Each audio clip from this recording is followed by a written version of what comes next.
দর্শকবৃন্দ, আসসালামু আলাইকুম। হোপফুলি আপনারা পৃথিবীর যে প্রান্ত থেকেই আমাদের কথাবার্তা শুনতে পাচ্ছেন এবং আজকের অনুষ্ঠানটি এখন লাইভে দেখছেন এবং ভবিষ্যতেও দেখবেন।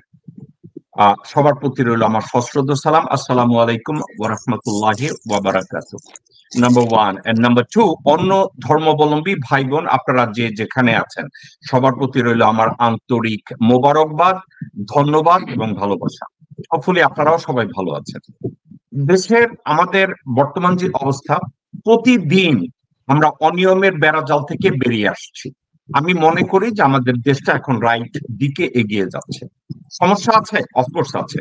দ্রব্যমূল্যের ঊর্ধ্বগতি, সার্বিকভাবে অব্যবস্থা, অর্থনৈতিক দিক থেকে আমরা রিকভার করার চেষ্টা করছি। আমি বলতে পারবো না, এবং আমাদের প্রশাসন, তারপরে বৈদেশিক নীতিমালা, বাণিজ্য নীতিমালা এবং ইনফ্রাস্ট্রাকচারের মেরামত এবং পুনর্নির্মাণ, এসব ক্ষেত্রে আমি বলবো না যে বাংলাদেশ এই মুহূর্তে পারফেক্ট সিচুয়েশনে আছে। কিন্তু এটা সত্যি, এই মুহূর্তে যোগ্য একজন মানুষ বাংলাদেশে প্রধান উপদেষ্টার দায়িত্ব থেকে চেষ্টা করছেন উনি যাতে বাংলাদেশটাকে ঠিক মতো সামনে এগিয়ে নিয়ে যায়। এবং আমার ধারণা সময় উনি যেভাবে দেশটাকে গুছানোর চেষ্টা করছে, আমার বিশ্বাস উনি এটা গুছাবে এবং সার্বিকভাবে আমাদের বাংলাদেশটা সামনে এগোবে। আমার আশাবাদ। এখন আমার আশাবাদের উপরেই কি বাংলাদেশ সবসময় চলে বা চলবে? চলবে না। এই ব্যাপারে এই বিষয়গুলো নিয়ে আমরা কি করতে পারি? আমরা একজন আরেকজনের সমালোচনা করতে পারি, একজন আরেকজনকে অসহযোগিতা করতে পারি, আমরা ধর্মে মারামারি ধরাধরি করতে পারি, নিজেদের ভিতরে অসহযোগ আন্দোলন তৈরি করতে পারি, কিন্তু তাতে কাজের কাজ কিছুই এগোবে না। কিন্তু একটা কাজ যদি আমরা করতে সক্ষম হই, আমরা যদি সম্মিলিতভাবে দেশের সার্বিক পরিস্থিতিটাকে বোঝার চেষ্টা করি, অনুধাবন করার চেষ্টা করি, তাহলে একটা জিনিস আমরা করতে পারবো। সেটা কি? আমরা বর্তমান যে তত্ত্বাবধায়ক সরকার আছে, এই সরকারকে যদি সার্বিকভাবে আমরা সহযোগিতা করি, তাহলে একটা জিনিস বেরিয়ে আসবে, এবং সেই জিনিসটা হলো যে আমরা জায়গায় যার যার অবস্থান থেকে প্রত্যেকটা মানুষই বর্তমান সরকারকে সহযোগিতা করব। সামাজিক ব্যবস্থায় আমরা নিজেদেরকে আদর্শগতভাবে আমরা দাঁড়িয়ে বাংলাদেশের দেশপ্রেমিক নাগরিক হিসাবে প্রত্যেকটা পরিস্থিতির মোকাবেলা করব। আমরা যদি সঠিকভাবে এই কাজগুলো করতে সক্ষম হই, তাইলে আমি মনে করি আমাদের বর্তমান যে তত্ত্বাবধায়ক সরকার আছে এবং তার উপদেষ্টারা আছে, তারা দেশের সার্বিক পরিস্থিতিকে এক পর্যায়ে ভালোভাবে সামনে এগিয়ে নিয়ে যেতে পারবে।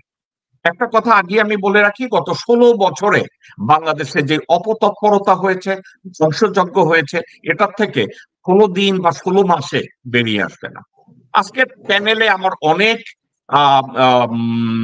লোকজন আছে যারা অভিজ্ঞ, দেশ সম্পর্কে জানেন, আমার চেয়ে অনেক ভালো জানেন, তারা শিক্ষিত এবং সার্বিকভাবে সচেতন। সবাইকে ডেকেছি আমার সাথে আলাপ আলোচনা করার জন্য। একটা বিষয়, একজন উপস্থাপক হিসাবে আমি তাদের মুখে শব্দ ঢুকিয়ে দিতে পারবো না, কিন্তু একটা জিনিস পারবো, ওনারা যদি কোনো ভুল তথ্য দিয়ে তাদের আলোচনাকে কন্টিনিউ করে, আমি ওনাদেরকে থামিয়ে মনে করিয়ে দিতে পারবো যেটা ভুল তথ্য, ভুল আলোচনা। আমি আমার গেস্টদেরকেও আমি অনুরোধ করব যাতে এক বিষয় নিয়ে যখন কথা বলে, গ্রামারের ভিতরে যেন ইতিহাস না ঢুকায়, অঙ্কের ভিতরে যেন ভূগোল না ঢুকায়। আসুন আমাদের গেস্টদের সাথে আমি পরিচিত হই।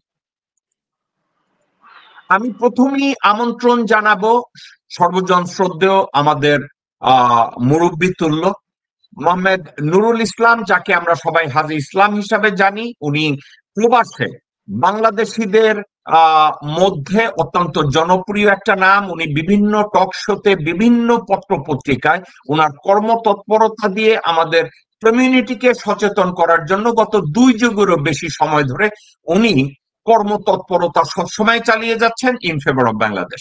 হাজী ইসলাম সাহেব, আসসালামু আলাইকুম। আমাদের সাথে যোগ দেওয়ার জন্য আপনাকে অনেক ধন্যবাদ। কেমন আছেন আপনি? ওয়ালাইকুম আসসালাম। আমি ভালো আছি। আপনারা কে কেমন আছেন সেটাও আশা করব ভালো আছেন। তবে আপনাকে অশেষ ধন্যবাদ আপনার এই চ্যানেলে আমাকে কিছু বলার সুযোগ করে দেওয়ার জন্য। আমি অপেক্ষায় ছিলাম যে কখন কোথায় কিছু বলবো দেশের জন্য, এবং দেশে ও প্রবাসে বাংলাদেশি ভাই বোনদের দৃষ্টি আকর্ষণেও বলবো আমরা আজকে যে কথাগুলি বলবো আপনারাও মনোযোগ সহকারে শুনবেন, বাস্তবায়ন আপনাদের উপর। নিরুনিরা উই আর দ্য পিপলের ডিরেক্টর অফ অপারেশন এবং একজন রাজনৈতিক এবং social activist, community activist, New York প্রবাসী। নীরা, আপনাকে ওয়েলকাম টু দ্য শো। কেমন আছেন আপনি? আপনার মাইক্রোফোন অফ, আপনার মাইক্রোফোনটা যদি একটু অন করে নেন। ওকে, আসসালামু আলাইকুম। জি, ভালো আছি, থ্যাংক ইউ। ওকে, আমার সাথে আছে ভোলা জেলার লালমোহন উপজেলার একজন কাউন্সিলর, বিএনপি অ্যাক্টিভিস্ট, রাজনৈতিক অ্যাক্টিভিস্ট, সোশ্যাল অ্যাক্টিভিস্ট। বহুবার নির্যাতিত হয়েছে রাজনৈতিক কারণে, গ্রেফতার হয়েছে। ওনার নাম সাইদুল ইসলাম মিলন, বাট উনি কমফোর্টেবল ওনাকে মিলন কাউন্সিলর হিসেবে জানেন। সাইদুল ইসলাম মিলন, আপনাকে ওয়েলকাম টু দ্য শো। আমি অত্যন্ত আনন্দিত আমাদের আলোচনা আজকে আপনি অংশগ্রহণ করেছেন। কেমন আছেন? কেমন আছেন? আলহামদুলিল্লাহ, গুড। আমার সাথে আরো আছেন। আমি ওনার সম্পর্কে খুব একটা ভালো জানি না, আমি চেষ্টা করব ওনার কাছে জানার জন্য। আমাদের অন্য আর একটা ভাই, ওনার নাম নরেন্দ্রনাথ মজুমদার। মজুমদার সাহেব, আপনি কেমন আছেন? আমি অত্যন্ত খুশি যে আপনি আমাদের সাথে আলোচনায় অংশগ্রহণ করেছেন। ভালো আছেন আপনি? হ্যাঁ, নমস্কার। আমি আপনাদের আশীর্বাদে পরিস্থিতি অনুসারে ভালো আছি। আপনারা সবাই, আশা করি আপনারা ভালো আছেন। সম্পর্কে যদি আপনি একটু আপনার সম্পর্কে আপনি যদি একটু বলেন, আপনার নাম বলেন। আপনি নাম আমরা জানি নরেন্দ্রনাথ মজুমদার, এমনি আপনি পেশাগত জীবনে কি করেন বা কোন সংগঠনের সাথে আপনি জড়িত আছেন কিনা, দেশে আপনার কর্মতৎপরতা যদি বলেন আমরা জানবো এবং জেনে খুশি হব। আপনি কি করেন, আপনার সম্পর্কে একটু বলবেন। আমি 2010 সাল থেকে বাংলাদেশ হিন্দু বৌদ্ধ খ্রিস্টান ঐক্য পরিষদের ছাত্র যুব ঐক্য পরিষদের সঙ্গে জড়িত ছিলাম। 2018 সালে ছাত্র যুব ঐক্য পরিষদ ভেঙে ছাত্র ঐক্য পরিষদ আলাদা, যুব ঐক্য পরিষদ আলাদা হয়। 2019 সাল থেকে যুব ঐক্য পরিষদের কেন্দ্রীয় কমিটির যুগ্ম সাধারণ সম্পাদক হিসেবে ছিলাম। আমাদের গত 2 মাস মানে মে মাসে আমাদের সম্মেলন হয়ে গেছে। ওই যুব ঐক্য পরিষদের নতুন কমিটির হয়নি, আর আমি বয়সে ওই কমিটিতে থাকতে পারবো না। আর আমি, আমাদের একটা সংগঠন আছে বিবেকানন্দ গবেষণা কেন্দ্র বাংলাদেশ, আমি সেখানকার সাধারণ সম্পাদক হিসেবে আছি। আর পেশাগত জীবনে আমি একটা ইঞ্জিনিয়ারিং ফার্মে ম্যানেজার হিসেবে কর্মরত আছি। আপনার সাথে আমার পরিচয় হয় নাই, কিন্তু আমি অত্যন্ত লাকি, অত্যন্ত ভাগ্যবান যে আপনার সাথে আজকে আমার পরিচয় হয়েছে এবং আমাদের আলোচনায় আপনি অংশ নিয়েছেন। একটা বিষয় আজকের আমি আমার সব আলোচকদের একটা বিষয় আমি বলতে চাচ্ছি। আজকের যে বিষয়টা নিয়ে আমি কথা বলতে চাই, বাংলাদেশকে নিয়ে প্রোপাগান্ডার আর অভাব নাই। পৃথিবী ব্যাপী কিছু কিছু জায়গায় ডক্টর মোহাম্মদ ইউনূস অন্তর্বর্তীকালীন সরকার প্রধান হওয়ার পর থেকেই এ ধরনের প্রোপাগান্ডা চলে আসছে। প্রোপাগান্ডার ভিতরে সবচেয়ে বড় প্রোপাগান্ডা যেটা, সেটা হচ্ছে যে বাংলাদেশে জঙ্গি তৎপরতা চলছে। বাংলাদেশে অহরহ নাকি জঙ্গিরা এইখানে ধ্বংসযজ্ঞ চালায়, ওইখানে ধ্বংসযজ্ঞ চালায়।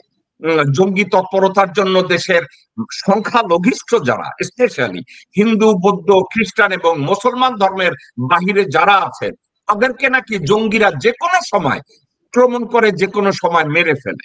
এখন এই বিষয়টা নিয়ে আমি হাজী নুরুল ইসলাম অথবা নিরুনিরা তাদের কাছে জিজ্ঞাসা করার আগে আমি মিলন কাউন্সিলর আপনার কাছে জিজ্ঞাসা করব যে বাংলাদেশের জঙ্গি তৎপরতা বলে হুজুরেরা যে কোনো সময় যে কোনো অন্য ধর্মাবলম্বী লোকজনদেরকে পিটায় মারা ফেলায়, মন্দিরে আগুন জ্বালায়া দেয়, কোটায় আগুন জ্বালায়া দেয়, মানে পরিস্থিতি সম্পর্কে আপনার ধারণা কি?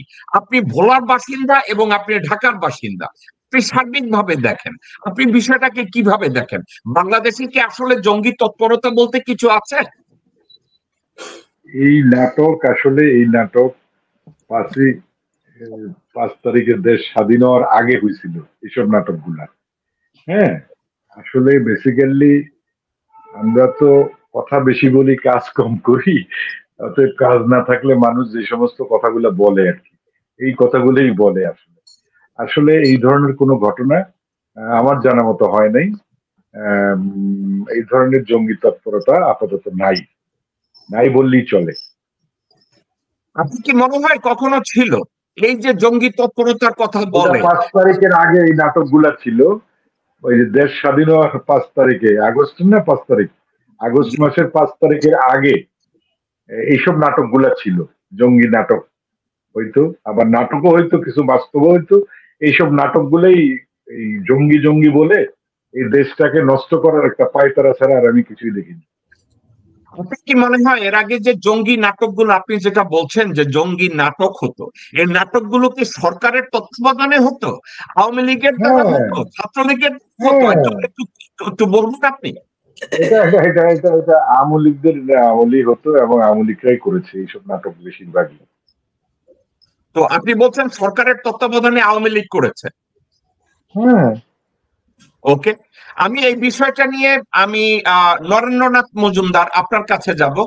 আপনার কাছে আমি জিজ্ঞাসা করব যে বাংলাদেশে জঙ্গি তৎপরতা নিয়ে যেভাবে অপপ্রচার হচ্ছে, যে জঙ্গিরা যে কোনো জায়গায় রাস্তাঘাটে সংখ্যা লঘিষ্ঠ যারা, অর্থাৎ হিন্দু বৌদ্ধ খ্রিস্টান যারা আছে তাদের উপরে অত্যাচার করে, তাদেরকে ধর্ষণ করে, তাদের মন্দিরে আগুন জ্বালায়া দেয়, এ ধরনের কর্মতৎপরতা কন্টিনিউয়াসলি বাংলাদেশে চলতেছে। এটা সম্পর্কে আপনি মিলন কাউন্সিলরের কথাবার্তা শুনছেন, এবার আপনি আপনার কথা বলেন আপনার অভিজ্ঞতা থেকে। বাংলাদেশে 1947 সালের দেশ বিভাগের পর থেকে এবং তার আগ থেকেও ব্রিটিশদের বুদ্ধিতে মানে হিন্দু আর মুসলমানদের যে বৈরিতা দ্বন্দ্ব এটা ছিল। মন্দির ভাঙা বাংলাদেশে নতুন না, মসজিদ ভাঙা ভারতে নতুন না, এগুলো একটা মানে চলমান প্রক্রিয়া, এগুলো চলছে। ভোলাতে 2001 সালের নির্বাচন পরবর্তী আমরা হিন্দুদের নির্যাতনের অনেক খবর পেয়েছি। ভোলা থেকে অনেক লোকজন নিয়ে এসে গোপালগঞ্জে সম্মেলন করেছিলেন আওয়ামী লীগের লোকজন। এবং 2001 সালে ওই সিরাজগঞ্জের উল্লাপাড়ায় পূর্ণিমা রানী শীল, আমাদের বাগেরহাটের ছবি রানী, এদেরকে অত্যাচার হয়েছিল। এবং বর্তমান দিনে রাষ্ট্রপতি মহোদয় শাহাবুদ্দিন চুপ্পু একটা শাহাবুদ্দিন কমিশনের সরকার তৎকালীন করেছিলেন তিনি, এবং সেই শাহাবুদ্দিন কমিশনের সে রিপোর্ট আলোর মুখ দেখে নাই। 2009 সাল থেকে 2000 এই যে 24 সালের এই 5 আগস্ট পর্যন্ত আওয়ামী লীগ ক্ষমতায়, একটা ঘটনারও আওয়ামী লীগ বিচার করতে পারেন নাই। তার মানে কি ধরে নেব যে এখানে আওয়ামী লীগের লোকজন জড়িত ছিল, কোনো উদ্দেশ্য প্রণীতভাবে আওয়ামী লীগ এগুলো করেছে? কেন তারা বিচার করতে পারে নাই? সুনামগঞ্জের সাল্লায় আমরা দেখেছি জুমন দাসকে জেলে চলে গেছে বিনা অপরাধে। যুবলীগ নেতার সে আসামি হয়েছে, ওই জুমন দাসকে আক্রমণ, গ্রামের পর গ্রাম জ্বালায় দেওয়া গেছে, যুবলীগ নেতার জামিন হয়ে গেছে। পরে জানতে পারলাম কি যে জুমন দাসকে নিরাপত্তার কারণে জামিন দেওয়া হচ্ছে না, কিন্তু যুবলীগ নেতাকে জামিন দেওয়া হয়েছে। তা একটা রাষ্ট্র মানে টানা 3 বার ক্ষমতায় জুমন দাসকে জামিন দিতে পারে না, যুবলীগ নেতাকে জামিন দেয়। এবং তারপরে সেই মানে সুনামগঞ্জের সাল্লার সেই ঘটনায় পরে ইউনিয়ন পরিষদ নির্বাচন আসলে যারা ওই গ্রামের পর গ্রাম জ্বালিয়ে দেওয়া যুবলীগ আওয়ামী লীগের লিডাররা আসামি, তাদেরকে 2 জনকে নৌকা মার্কার নমিনেশন দিয়েছিলেন তৎকালীন আওয়ামী লীগ সরকার। পরে পত্রপত্রিকা লেখায় সেটা বাতিল হয়। আমরা দেখছি 2012 সালে ছাত্রলীগের সদস্যরা জগন্নাথ বিশ্ববিদ্যালয়ের সামনে বিশ্বজিৎ দাস নামক এক ছেলেকে কোপায় হত্যা করছে। বাংলাদেশে যে হিন্দু এমপিরা ছিল তখন কি বলছে ছাত্রলীগকে যে তোমরা আনুষ্ঠানিকভাবে ক্ষমা চাও? এবং তার কোনো বিচার কি সেখানে করছে? শেখ হাসিনা তারপর কতবার বাড়ি গেছে, তার বাড়িতে শরীয়তপুর, কই তার বাড়িতে একবারও শেখ হাসিনা যায় নাই। তারপরে এই যে 2020 সালে কুমিল্লার মুরাদনগর কোরবানপুর গ্রামের পর গ্রাম জ্বালাই দিচ্ছে, সেখানে শেখ হাসিনা যায় নাই। তবে শেখ হাসিনা ব্রাহ্মণবাড়িয়ার নাসিরনগরে যে ঘটনা করছে সেখানে ইনামূলক শামীম একদিন গিয়ে দেখে চলে আসছে, সেখানে তো শেখ হাসিনা যায় নাই। নড়াইলের শাহপাড়ায় সুজিত রায় নন্দী, তারপরে পঙ্কজ দেবনাথ এরা গেছিল। তো পঙ্কজ কে? পঙ্কজের একটা বোন মুসলমান হয়ে গেছে, সুজিত রায় নন্দীর একটা বোন মুসলমান হয়ে গেছে। এরা হচ্ছে আওয়ামী লীগ যেমন মুসলিম লীগ ছিল, ওরা সেইটা লালন করে ধারণ করে। এই পঙ্কজ সুজিতরা কখনো হিন্দুত্ব ধারণ করে না, লালন করে না, এরা যাইয়ে ঘুরে চলে আসছে। তারপর 2021 সালে আমরা দেখছি কুমিল্লা, চাঁদপুর এবং 2 দিন পরে রংপুর দুর্গাপূজার সমস্ত মন্দির প্রতিভা ভেঙে দিয়েছে, গ্রামের পর গ্রাম জ্বালিয়ে দেওয়া হয়েছে। কই? এবং নোয়াখালীতে ইসকনের একজন সাধুকে মেরে পুকুরে ভাসায় দিয়েছে, সেখানে তো শেখ হাসিনা যায় নাই। কিন্তু আমরা কিন্তু একটা জিনিস লক্ষ্য করছি যে শেখ হাসিনা কিন্তু 2017 সালে রোহিঙ্গা জড়ায় ধরে বুকে জড়ায় ধরে কান্না করছে। তাই ধরে নেবো যে রোহিঙ্গারা মুসলমান বিধায় উনি বুকে জড়ায় ধরছে, আর হিন্দু বিধায় উনি কোনো কিছু যায় নাই। তারপর এই যে নড়াইলের যে শাহপাড়া বললাম, আমাদের খুলনা, রূপসা, শিয়ালী, যশোরের অভয়নগরে মালোপাড়া, এবং 2012 সালে 25,000 প্লাস লোক একসঙ্গে আক্রমণ করছে উখিয়া এবং রামু, যে বৌদ্ধ মন্দির, যারা ইতিহাসের সর্ববৃহৎ একটা বড় ঘটনা। সেখানে কিন্তু সেনাবাহিনীর তত্ত্বাবধানে বৌদ্ধদের মন্দিরগুলো সব করে দেওয়া হয়েছে, একটা হিন্দুর মন্দির কিন্তু করে দেওয়া নাই। এবং এটা গুজব আছে যে চায়নাদের চাপে নাকি বৌদ্ধ মন্দির করে দেওয়া হয়েছে, সত্য মিথ্যা জানি না, মানুষ গুঞ্জন বলে, চার দোকানে পথে ঘাটে বলে, হিন্দু মন্দির করে দেয় নাই। এখন যেটা ওই যে প্রধানমন্ত্রী মারার একটা বোমা ছিল কোটালীপাড়ায়, সেখানে সেই কেসে মুফতি হান্নানের সমস্ত ফাঁসি দিছে। তা এই যে জঙ্গির যে বিষয়গুলো, মানে অনেক ক্ষেত্রে আমরা দেখছি গাজীপুরে প্রধানমন্ত্রীকে মারার জন্য জঙ্গি তৎপরতা গ্রেপ্তার হয়ে গেছে, তো বিভিন্ন জায়গায় জঙ্গি তৎপরতা গ্রেপ্তার হয়েছে, কিন্তু কখনো কোনো মন্দির ভাঙার হিন্দুদের আক্রমণ যে একের পরে ঘটনা গত 15 বছরে ঘটছে, এখানে তো কেউ কোনো গ্রেপ্তার হয় নাই। এর পিছনে কোনো রহস্য আছে, এই জঙ্গি তৎপরতার রহস্য আছে। আর 5ই আগস্টের পর থেকে একটা সরকার অভ্যুত্থান হলে সে দেশটা মানে কিছুটা বিশৃঙ্খল হবে, এটা স্বাভাবিক, কারণ একটা বলয় থেকে একটা বলয় তৈরি হচ্ছে, এখানে সবকিছু ইজিলি ভাবে হবে না, এবং সবসময় তৃতীয় পক্ষ সুযোগ নেয়, এবং কিছু পক্ষ সুযোগ নিচ্ছে। দুর্গাপূজায় 2021 সালে যা যা হয়েছিল সেই তুলনায় তো এবার কোনো কিছু হয় নাই। তাঁতিবাজারে একটা যে বলতেছে ককটেল বোমা বিস্ফোরণ, সঙ্গে সঙ্গে ফেসবুকে দেখলাম যে 50 জন আহত, 30 জন আহত, 40 জন আহত, এটা জিনিস ছড়াই গেছে। পরে জানতে পারলাম যে ছিনতাইকারী চাকুর আঘাতে আহত হইয়া এসে গেছে, হাসপাতালে গেছে, বোমায় আহত হয় নাই, বোমা ফাটে নাই, এবং যে বোতলটা পাওয়া গেছে তাতে আগুনও ধরাই নাই। আর অত বড় বোমা এক বোতলে ওই যে পেট্রোল বোমা মারে কিনা আমি জানি না, কারণ আমার তো বোমা সম্বন্ধে অবগত নাই।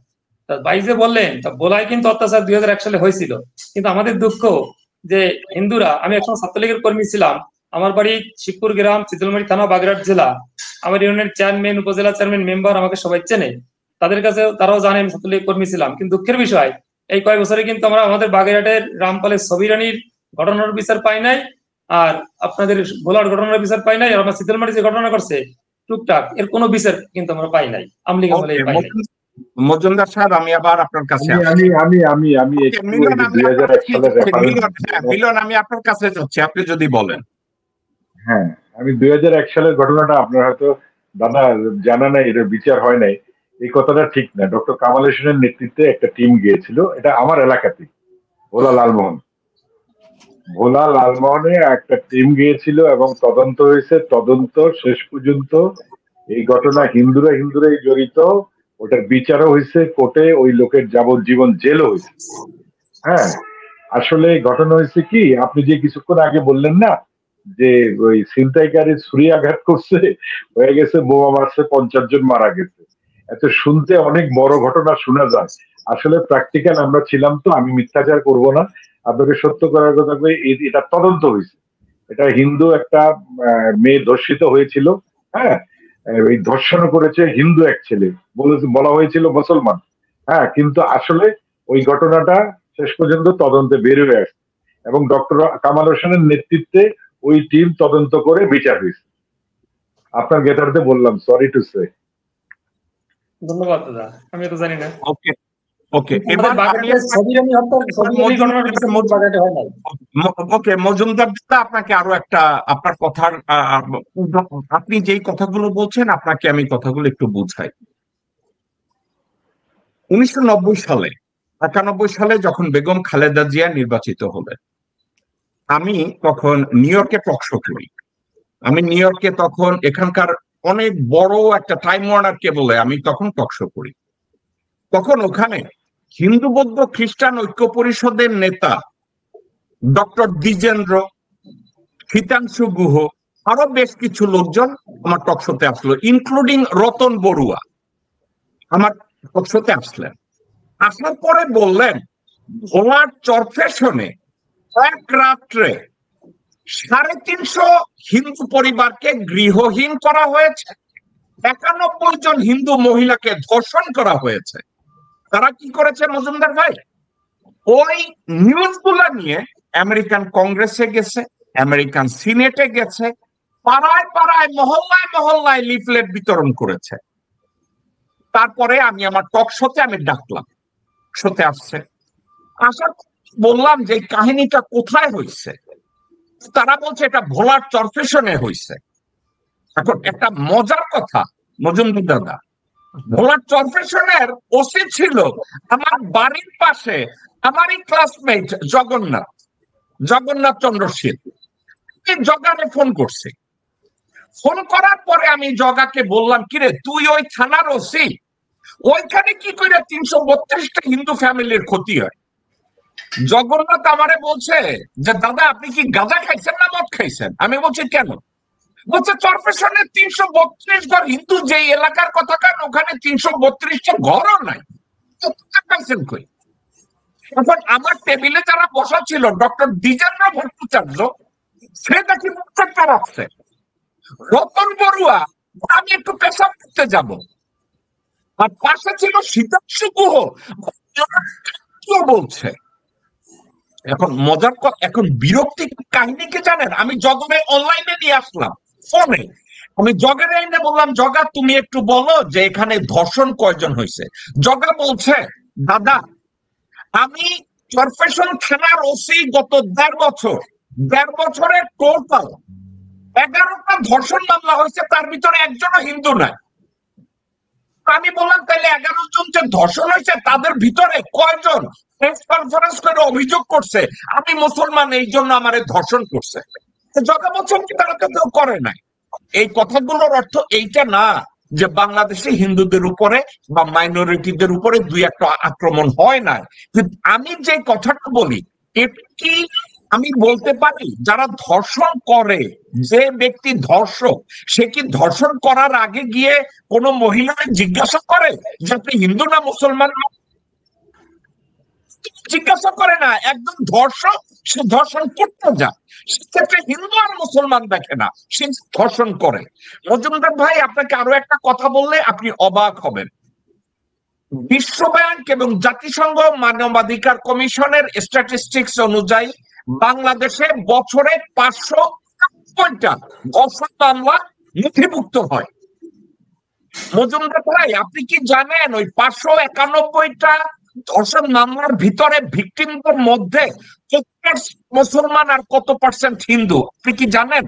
আমি কিন্তু জানি, আমি আপনারা বলতে পারবো। এখন মজুমদার ভাই এই 591 জন মানুষ ভিকটিমের মধ্যে 91% হয়েছে মুসলমান, 4% হয়েছে হিন্দু, বাকিগুলো অন্য ধর্মের।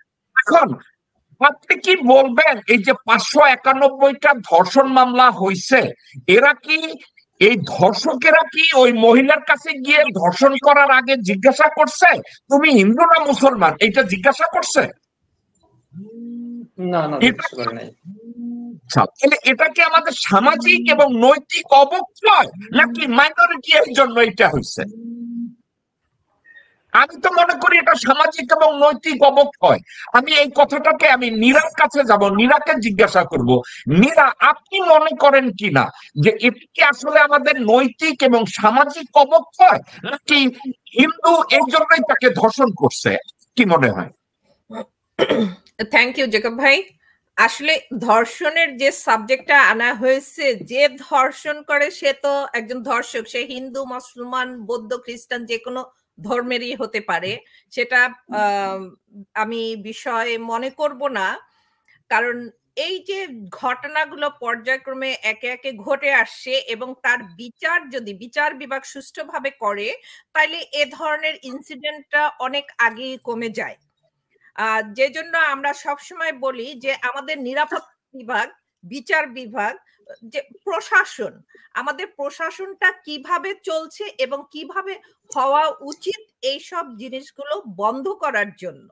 আর এটা হলো একটা পলিটিক্যাল খেলা, এটা আমাদের দেশে চলে আসছে, এটা পলিটিক্যাল খেলা। এই জন্যই বলবো যে গত 16 বছরে কেন শুধু এই দর্শনের সাবজেক্ট নিয়ে হিন্দু মুসলমান চলে আসতেছে, কিন্তু মুসলমানদের যে সব জায়গায় যে বিষয়গুলো আসছে কিন্তু কই সেগুলো নিয়ে তো কোনো কথা আসেনি, কিন্তু শুধু হিন্দুদের বেলায় কথাগুলো আসে। আর এটা আমরা গত 16 বছরে দেখে আসছি যে শুধুমাত্র আওয়ামী লীগ তাদের ফয়দা লোটার জন্য যেখানে যা করার দরকার তারা তাই করেছে, সেখান থেকে তারা কখনোই পিছপা হয়নি। এখানে যে ভাই মজুমদার ভাই যে বলেছেন যে বিচার ঠিকভাবে পাননি, আপনারা বিচার কিভাবে পাবেন? ঘটনাটা তো আপনাদের নিজেদের মধ্যে হয়েছে, যে কথায় আমরা সবসময় পথে ঘাটে আমাদের ফ্রেন্ড সার্কেলে মানে যোগ করে বললেও বলি যে এই তুই মুসলমান না হিন্দু না আওয়ামী লীগ, কারণ পদবি তো একটা বাড়ছে দেশে, তাই এখন বলতে হবে তুমি হিন্দু না আওয়ামী লীগ। এটা আমরা যোগ করে ফ্রেন্ড সার্কেলে আমরা বলি। এই কথাটা কেন বলি, যে এই কারণেই বলি যে আমাদের দেশের আওয়ামী লীগ বলতে আমরা মনে করি এরা হিন্দু, এবং আওয়ামী লীগ এই গোত্রটাকে ঠিক এইভাবেই স্ট্রং করে নিয়েছে। এরা ইভেন আমার হিন্দু ফ্রেন্ড আছে, খুব ক্লোজ ফ্রেন্ড, এখানেও আছে এবং দেশেও আছে, ওদের সাথে কথা বলতে গেলে ওরা একদম ওপেন বলে যে দেখ যতই যা বলিস না কেন, আমরা তো আওয়ামী লীগ ছাড়া কাউকে ভোট দেব না। আর আওয়ামী লীগ থেকে আমরা যে বেনিফিট পাচ্ছি বা পেয়ে আসছি, এটা অন্য কোনো দল আমাদেরকে দিবে না, এটা ওদের ওপেন কথা। আর এখন এই যে হিন্দু মুসলমান, এটা যে জঙ্গিটা হয় যখন কোনো মুসলমানের সাবজেক্ট আসে, মুসলমান ধর্মের সাবজেক্ট আসে, তখন এটা জঙ্গি হয়। কিন্তু অন্যান্য ধর্মে যখন হয় তখন এটা জঙ্গি তৎপরতা হয় না। একজন হিন্দু যখন মুসলমানকে অ্যাটাক করে তখন সেটা জঙ্গি তৎপরতা হয় না। যখন একজন মুসলমান একজন হিন্দুকে অ্যাটাক করে তখন সেটা জঙ্গি তৎপরতা হয়। তাই এখন আমাদের দেশের কাছে জানতে হবে যে জঙ্গির সংজ্ঞাটা কি, এই জঙ্গি তৎপরতা, জঙ্গির সংজ্ঞাটা আমাদের জানতে হবে। আর এই গোটা এই যে জঙ্গি শব্দটাই আমাদের দেশ থেকে তুলে দেওয়া উচিত। কারণ এই জঙ্গি, এই তৎপরতা, এটা হইছে এখন একটা পলিটিক্যাল প্লেগ্রাউন্ড, এবং এই পলিটিশিয়ানরা এইটাকে পুঁজি করে তারা এই খেলাগুলা খেলে। আর একটা দেশের কালচারকে ডিস্ট্রয় করতে হলে যা দরকার তারা তাই করতেছে। এখানে হিন্দু মুসলমান বলে কোনো কথা না, এখানে আমাদের কালচারটাকে ডিস্ট্রয় করার যা দরকার এখন শুধু সেটাই শুরু হয়েছে, এবং এটা তারা করছে, এটা পর্যায়ক্রমে চলে আসছে এবং এটা চলমান, এটা চলবে। এখন আপনি যে এই যে ছাত্র লীগ, আওয়ামী লীগ যেটা বলতেছেন, এইভাবে ধরে ধরে যদি এদেরকে বন্ধ করার পায় তারা আসে, দেন আপনি দেখবেন এইসব তৎপরতা কমে যাবে। এটা আমাদের পার পাবো। আপনি চমৎকার ভাবে বলেছেন। আমি এবার এই বিষয়টা নিয়ে জিজ্ঞাসা করব আমাদের শ্রদ্ধেয় ভাই হাজী ইসলাম সাহেব, আপনি বিষয়টাকে কিভাবে দেখেন? সার্বিক বিষয়টা নিয়ে নিরুনিরা কথা বলেছে, মিলন কাউন্সিলর কথা বলেছে, নরেন্দ্রনাথ মজুমদার সাহেব কথা বলেছে। এবার আমরা আপনার কাছ থেকে জানতে চাইবো পুরো বিষয়টাকে আপনি কিভাবে দেখেন। জ্যাকব সাহেব, এই বিষয়ের উপরে মিস্টার নরেন্দ্রনাথ মজুমদার খুব চমৎকার ভাবে ব্যাখ্যা তুলে ধরেছেন। সেখানে যদিও তার এক দুইটা তথ্য ভুল থাকে, সেখানে মিলন সাহেব সেটা পরিষ্কার করে দিয়েছেন, নিরুনিরাও তার বক্তব্যে অনেকটাই পরিষ্কার করে দিয়েছেন। তবে বাংলাদেশে যে জঙ্গি তৎপরতা এবং এই হিন্দু ধর্মের উপরে যে আঘাত, এটা একটা রাজনৈতিক খেলা, এটা আমাদের বাংলাদেশ জন্মের পর থেকে শুরু হয়ে গেছে। আর হিন্দুদের মন্দির ভাঙ্গা, মন্দির দখল, এটা শেখ মুজিবুর রহমানই তার মানে হাতে করে দিয়ে গেছে রমনা কালী মন্দির মাধ্যমে। এটা নরেন্দ্রনাথ মজুমদার খুব ভালোভাবে বলতে পারবে। আর যদি মুসলমানরা মানে জামাতে ইসলাম এবং বিএনপির লোকজন যদি হিন্দুদের বাড়ি দখল, হিন্দু মেয়ে ধর্ষণ, লুটপাট করে, তাহলে তাদের কয়জন বিএনপির লোক আজকে সাজাপ্রাপ্ত, কয়জন জামাতে ইসলামের লোক সাজাপ্রাপ্ত, এটা যদি আপনারা এই তথ্যটা বের করেন তাহলে পরিষ্কার হয়ে যাবে যে এটার পেছনে এবং মূলে কারা ছিল। এর বাইরে কি আপনি কিছু অ্যাড করতে চান? যেমন আমি একটা কথা বলছিলাম, এর অর্থ কি? মিলন কাউন্সিলর একটা কথা বলছে যে ভোলায় যে ইনসিডেন্টটা হয়েছে, যে মেয়েকে ধর্ষণের কথা বলছে, ওই মেয়েটাকে দেখা যায় ধর্ষণ করছে অন্য একজন হিন্দু, কিন্তু কাগজে পত্রে সব জায়গায় হিন্দু বৌদ্ধ খ্রিস্টান ঐক্য পরিষদ অপপ্রচার করেছে যে তাকে ধর্ষণ করেছে কোনো মুসলমান। বাংলাদেশে ইদানিং দেখা যাচ্ছে যেমন ময়মনসিংহের কোনো একটা জায়গায় এক হিন্দু মহিলাকে দেখা গেছে একটা খুঁটির সাথে বাঁধছে, বাঁধার পরে মহিলা চিৎকার করে কইতেছে আমার ছেড়ে দাও, ছেড়ে দাও, কিন্তু ক্যামেরার চাপ পড়ে গেছে ভুল জায়গায়। কোন মহিলা বলে এই দেখছি তো, বলছে যে মুসলমান সেটা বলতো, তুমি চুপ করে। এখন এই ধরনের ড্রামা কিন্তু বাংলাদেশে ধরছে একবার আর দুই না, কথা গেল 10-12 ইনসিডেন্ট এভাবে বাইরে আসছে। এর সম্পর্কে আপনি কি বলবেন হাজী ইসলাম সাহেব? দেখুন জ্যাকব সাহেব, বাংলাদেশের হিন্দুদের একটা মানে ভুল ধারণা যে শেখ মুজিব এবং হাসিনা তাদের ভগবান সম, তারা হিন্দুদের যত কিছু কল্যাণের জন্য তারাই করে, আর কেউ কিছু করে না। এটা কিন্তু হাসিনার একটা রাজনৈতিক অপকৌশল। আর যতগুলি ঘটনা ঘটে, যদি কোনো হিন্দু ঘটে থাকে, কোনো আওয়ামী লীগ ঘটে থাকে, কিন্তু হিন্দুরা সেই সত্য কথাটা তারা বলতে পারে না, তাদেরকে প্রভাবিত করা হয় কোন জামাত বা বিএনপির নাম বলার জন্য। এটা একেবারে ধ্রুব সত্য কথা। কিন্তু এই কথাটা আমি কিন্তু মাঝে মাঝে আমার বলতে হবে, ইসলাম সাহেব, আপনার একজন বন্ধু মানুষ আছে বাংলাদেশে, গোবিন্দচন্দ্র প্রামাণিক, অনেক সময় আমি দেখেছি উনি এমন অনেক কথা বলে যা আমি একমত না, কিন্তু এই কথাকে উনি বারবার সত্য কথাই বলে। আওয়ামী লীগ করার অর্থ এটা না যে অন্য কোনো দল হিন্দুদের পছন্দ করে না। আমি গোবিন্দচন্দ্র প্রামাণিকের সাথে একমত, উনি অনেক সত্য কথা অনেক জায়গায় বলেছেন। আপনি কি কিছু অ্যাড করতে চান ওনাকে নিয়ে, গোবিন্দচন্দ্র প্রামাণিককে নিয়ে? না না, গোবিন্দচন্দ্র প্রামাণিকের এই বক্তব্যটা অতীব সত্য। কারণ একেবারে যে সব আওয়ামী লীগের হিন্দুরাই করে তা নয়, বাইরেরও কেউ না কেউ করে, এটা তো কোনো সন্দেহ নাই। কিন্তু তার তো বিচার হতে হবে, বিচার হচ্ছে কিনা সেটা হলো কথা। যদি বিচার হতো তাইলে আর এই ঘটনাগুলির পুনরাবৃত্তি হতো না। এখন যে এই মুহূর্তে বাংলাদেশে হিন্দুদের ইসকন এবং অন্যান্য জায়গায়, যেটা মজুমদার সাহেব বলেছে, ইসকনের কোন গুরুকে পোড়ায়া দিচ্ছে। এখন আপনাকে আমি বলি ইসলাম সাহেব এবং এই অনুষ্ঠানে যারা আছেন আপনাদের সবাইকে, 1993 সালে আমি যখন ইন্টারভিউটা করি এবং 2001 সালে বা 2 সালে আমি যখন ইন্টারভিউ গুলো করি, মজুমদার সাহেব আপনি একটু মনোযোগ দিয়ে শোনেন, আমাকে কি করলো মজুমদার সাহেব, 4-5টা ছবি নিয়ে আসলো, একেবারে পুরো ছবি।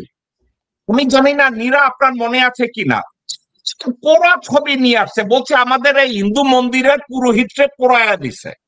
আবার আরেক ছবি নিয়ে আসছে, পার্বত্য চুক্তিতে বলছে এইটাও পোড়ায়া দিচ্ছে।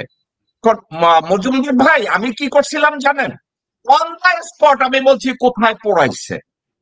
আমি সব বের করার পরে, ইন্টারনেট তখন বাংলাদেশে এত অ্যাডভান্স না, কিন্তু আমেরিকা অ্যাডভান্স ছিল। আপনি কি জানেন, 11 মিনিটের জায়গায় আমি দেখলাম ছবি দিচ্ছে, 4টা ছবি ছিল ভুয়া, কোন বাংলাদেশের ছবি ছিল না। তা কি করেছে তারা, মরিশাস থেকে ছবি একটা দিয়েছে, ওইখানের একটা ছবি, ভারতের একটি ছবি এবং একটা ছবি পোস্ট করেছে। এখন এই ছবিগুলো করেছিল মজুমদার সাহেব হিন্দু বৌদ্ধ খ্রিস্টান ঐক্য পরিষদ। কাছে কি মনে হয় এরা আসলে সনাতন ধর্মের স্বার্থ রক্ষা করে নাকি রাজনৈতিক ভাবে করে বাংলাদেশ সম্পর্কে প্রোপাগান্ডা করে? কি মনে হয় মজুমদার সাহেব? শুনেন, আমি বলেছি 2021 সালে নোয়াখালীতে ইসকনের এক প্রভুকে মেরে পুকুরে ফেলেছিল, পুরাই দিছিল, বলি নাই। সেটা 21 সালে আওয়ামী লীগ আমলে। বর্তমানে এবার দুর্গাপূজায় কিন্তু হিন্দুরা আনন্দ করছে। এখন একটা কথা অবশ্য বললে হিন্দুরাই মাইন্ড করবে, হিন্দুদের কিন্তু এবার আনন্দটা এত পর্যায়ে গেছিল যে মদ পানে 6 জন মারা গেছে, যে 2টা মেয়ে মারা গেছে মদ পানে, ওদিক থেকে মদ পানে মামা ভাগ্নে মারা গেছে। কোন পর্যায়ে গেলে একটা ধর্মীয় অনুষ্ঠানে মদ পান করে 6 জন মারা যায়? নিশ্চয়ই আনন্দ, সীমাহীন আনন্দ ছিল। মানে স্বাধীন আমি শুনি নাই যে মদ পানে মারা যায়, এরা এই পর্যায়ে গেছে।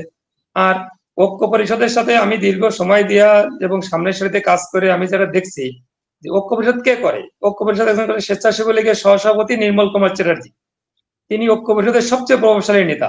রানা দাশগুপ্ত প্রভাবশালী নেতা না। নির্মল চ্যাটার্জি স্বেচ্ছাসেবী লীগের সহসভাপতি, বাংলাদেশ পূজা কমিটির সহসভাপতি এবং মানে এখন হয়েছে হলো আর হিন্দু বৌদ্ধ খ্রিস্টান ঐক্য পরিষদের যুগ্ম সাধারণ সম্পাদক, এই খুব সবচেয়ে প্রভাবশালী তিনি। এবং বর্তমানে তিনি আওয়ামী লীগের মেম্বার। আওয়ামী লীগের মেম্বার তো মানে বোঝেন, সে মাগুরা জেলার সবচেয়ে বড় নেতা। মাগুরা জেলা আওয়ামী লীগ অনুষ্ঠানে তিনি প্রধান অতিথি হয়েছেন। প্রধানমন্ত্রীর সাবেক PS2 শেখরও কিন্তু সেখানে বিশেষ অতিথি, আর সে প্রধান অতিথি। তা তিনি ঐক্য পরিষদ করেন। তারপর আমাদের বাগেরহাটের এক টোকাই ক্লাসের নেতা আছেন, তিনি স্বেচ্ছাসেবী লীগের সহসভাপতি ছিল, তিনি এই কোর্টের APP হয়েছেন, তিনি এই পূজা কমিটি করেন। এরকম ঐক্য পরিষদ যে এনার সমর্থিত, তাই বাগেরহাটের অ্যাডভোকেট বলাই চাঁদ বিশ্বাস, তিনি বাগেরহাট জেলা পূজা উদযাপন পরিষদের সদস্য হতে চেয়েছিলেন, তিনি হতে পারেন নাই, তিনি নাকি বিএনপি ঘরানার। এখন এটা হচ্ছে ঐক্য পরিষদ শেখ হাসিনা নাকি 3 কোটি টাকা দিয়ে করে দিয়েছে। এটা ওই যে নিউ ইয়র্কে আর একজন ইউটিউবার তার ইউটিউবে আছে, সেখানে গিয়ে বলছেন। এই যে আপনি তাদের নাম বললেন, শীতাংশ, গুয়াটো, এন্ডা ঐক্য পরিষদ আছে বিধায় মানুষ ওনাদেরকে চিনছে না, তো ওনাদেরকে চিনতো না।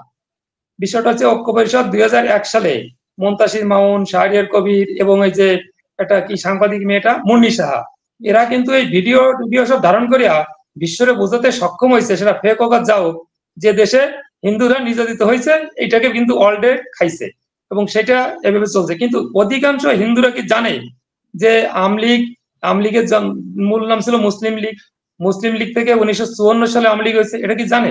জানে না। 1948 সালে 4 জানুয়ারি পূর্ব পাকিস্তান ছাত্রলীগ ছিল এবং সেটা মুসলিম লীগের অফিস দখল করে নিয়ে গৃহযুদ্ধ করেছিল মুসলিম লীগের সঙ্গে, মুসলিম লীগ আর মুসলিম ছাত্রলীগ, এটা জানে না। কিন্তু হিন্দুরা কি জানে? হিন্দুরা সারা জীবন একটা মোহে পড়ে যায়, অন্ধ মোহে একবার যদি ঢুকে যায় তা কিন্তু হয় না। যেমন কীর্তন গানে রাজনারায়ণের কাছে ইন্দিরা গান্ধী প্রধানমন্ত্রী থাকা অবস্থায় কিন্তু এমপি নির্বাচনে হারছিল, কারণ জানেন রাজনারায়ণ হিন্দুদের ওই কীর্তন গানে গিয়ে গিয়ে নাচিছিল এবং হিন্দুরা এত প্রোপাগান্ডা ছড়াইছিল যে ইন্দিরা গান্ধী হিন্দু বিরোধী আর তিনি হিন্দুত্ববাদ। এইভাবে কিন্তু সেই ইন্দিরা গান্ধী সবচেয়ে জনপ্রিয় প্রধানমন্ত্রী থাকা অবস্থায় হেরে গেছিল। এগুলো হয়, হিন্দুরা এখন একটা অন্ধ মোহে আছে। তবে জগন্নাথ হলে 2001-এর নির্বাচনের বিএনপি আসার আগে জগন্নাথ হলে ছাত্র দলের কমিটি ছিল না, 2001-এর পরে কিন্তু জগন্নাথ হলে ছাত্র দলের কমিটি হয়েছে এবং আস্তে আস্তে হিন্দুরা বুঝতে শিখছে, অনেক হিন্দুরা কথা বলতে শিখছে, অনেক হিন্দুরা বেরোয় আসছে। কিন্তু হিন্দুরা একবারও কি এইটা বোঝে না যে জেলের ভিতর পলাশকে পুড়িয়ে হত্যা করা হলো। পলাশ প্রধানমন্ত্রীর নামে বক্তব্য দিছিল, পলাশের মা কিন্তু মহিলা আমলীগ নেত্রী সম্ভবত কি পদে ছিলেন জানি না, তবে মহিলা ভাইস চেয়ারম্যান ছিলেন। সেই পলাশকে বলা হয়েছে আত্মহত্যা করছে, তা পলাশ আত্মহত্যা করছে, তা জেলের ভিতর আত্মহত্যা করছে মেনে নিলাম, কিন্তু 5 লিটার পেট্রোল জেলে ঢুকে গেল, এটা কি জেল কর্তৃপক্ষের দায় ছিল না? রানা দাশগুপ্ত কি জানতেন না? আমি অ্যাডভোকেট না, উনি তো অ্যাডভোকেট। রানা দাশগুপ্ত সেটা নিয়ে কথা তোলেন নাই। রানা দাশগুপ্ত সরকারের চাকরি করতেন, তিনি আন্তর্জাতিক অপরাধ ট্রাইব্যুনালে তিনি ছিলেন একজন পাবলিক প্রসিকিউটর, তিনি সরকারের বেতন ভাতা নেয়। এখন আমি এক কোম্পানির ম্যানেজার, আমার কোম্পানির এমডির বিরুদ্ধে আমি কথা বলবো? আমি তো যদি বলি লোক দেখানো দুই কথা বলবো, রাত্রে গিয়ে বলবো যে আমি কিন্তু কাল এদের সঙ্গে এটা বলবো, স্যার আপনি কিন্তু আমার দেখে দুই কথা বলে রাত্রি আপোষ করলাম। তিনি বেতন ভাতা গাড়ি সিকিউরিটি ব্যবহার করে হিন্দুদের পক্ষে কথা বলবে? নো। জুমান দাস জেলে, তাকে কে জামিন করেছে? যেটা এখানে পান না স্যার, স্যারকে নমস্কার। কিন্তু কই রানা দাশগুপ্ত কার ওকালতি করতে গেছে জানেন না আপনারা? খুনি ওসি প্রদীপের ওকালতি করতে গেছে, কারণ তার কোটি কোটি টাকা আছে। এখানে আপনাকে বুঝতে হবে এই চিন্ময় কিন্তু ইসকনের কিছু না, এখানে ইসকন শব্দ আমাদের ব্যবহার করা ঠিক না। ইসকন কিন্তু 25 তারিখে চট্টগ্রামের সম্মেলনের আগে ইসকনের প্রেসিডেন্ট সাবেক পুলিশ কর্মকর্তা ডিআইজি সত্যরঞ্জন বারোই স্বাক্ষরিত কার্ডে কিন্তু ঘোষণা করছে চট্টগ্রাম আজকের সম্মেলনের সঙ্গে বাংলাদেশ ইসকনের কোনো সম্পর্ক নাই। এবং সেদিন এদিকে বলছি ইসকন থেকে বহিষ্কৃত একটা ভিডিও কিন্তু করছে এটা ইসকনের সেক্রেটারি চারুচন্দ্র দাস ব্রহ্মচারী, যে ইসকন থেকে বহু আগে সে অসৎ উপায় অবলম্বন করার জন্য তাকে বহিষ্কার, সে অতিপরে বলাৎকারী, অতিপরে সে কোন অসংখ্য নারী সংখ্যকারী, টাকা অত্যাচারকারী, তাকে বহিষ্কার করা হয়েছে। এখন হঠাৎ করে চিন্ময় তো 9 তারিখ যখন হিন্দুরা প্রথম মাঠে নামে শাহবাগে, প্রেস ক্লাব টু শাহবাগ, সেখানে তো চিন্ময় ছিল না, চিন্ময়কে হঠাৎ করে উদয় হয়েছে। তারপরে দেখেন বিষয়টা, আমাদের দেশের প্রধান বিচারপতি এস.কে. সিনহাকে আমাদের দেশের আনিসুল হক সাহেব তিনি বলেন উনি ক্যান্সার হয়েছে, তিনি কিন্তু আজও বেঁচে আছেন, ক্যান্সার তার হয় নাই, তাকে তাড়াই দিয়েছে, সর্বোচ্চ সম্মানিত ব্যক্তি, তাকে দেশ থেকে এভাবে তাড়াই দেওয়া হলো। তখন কিন্তু আমাদের ভারতের মিডিয়া কোনো কথা বলে না, অথচ এই তাপসী তাবাসসুম না কে, এর জন্য দেখি ভারতের মিডিয়া খুব সোচ্চার। এখন আমার সবকিছু রহস্য মনে হয় যে দেশের 2021 সালে যে তাণ্ডব আমি নিজ চোখে দেখেছি, আমি নিজে কুমিল্লা, ওই যে নোয়াখালী, চাঁদপুর, রংপুর নিজে গেছি, সেখানে কুমিল্লা চাঁদপুর যাওয়ার দিন আমার সঙ্গে কুশল বরণ চক্রবর্তী ছিলেন, এবং রংপুরে যাওয়ার সময় সেখানে আমি দেখছি এটাকে ওই তাপস কুন্ডু আমাদের ওই যে জগন্নাথ এলামাইনের লোক, অন্য ঐক্য পরিষদ প্রজা পরিষদ করেন, সেখানে তাদের সঙ্গে দেখা হয়েছে। সেখানকার এসপি ছিলেন আমাদের বিপ্লব সরকার। আপনি বলেন ওই যে ওসি ছিলেন, আরে বাবা বিপ্লব এসপি ছিলেন, ডিসি হিন্দু ছিলেন, এবং ওই রংপুরে যে থানায় গন্ডগোল সেখানে টিওনও হিন্দু ছিলেন। তারপরে তাদেরকে কিন্তু সেখানে সবাইকে প্রমোশন দিছে, তারপর কিন্তু ডিআইজি হয়ে চলে আসে ঢাকায় বিপ্লব দাদা, আমাদের শ্রদ্ধা দাদা, হিন্দুদের গর্ব, এখন হারাই গেছে, পলাই গেছে। তা এই যে এটা কিন্তু কোনো ব্যাপার না কে হিন্দু কে মুসলমান, কারণ দলীয় সুযোগ সুবিধা নেওয়ার জন্য, ব্যক্তি সুযোগ সুবিধা নেওয়ার জন্য আমাদের হিন্দুরা চিরদিন বিক্রি করছে। এই যে আমাদের করমচাঁদ নেহরু, যাকে ভারতের জাতির পিতা বলে, আমি মহাত্মা গান্ধী বলি না, উনারে কিন্তু যখন এটা হত্যা করে, ওই যে নাম কি,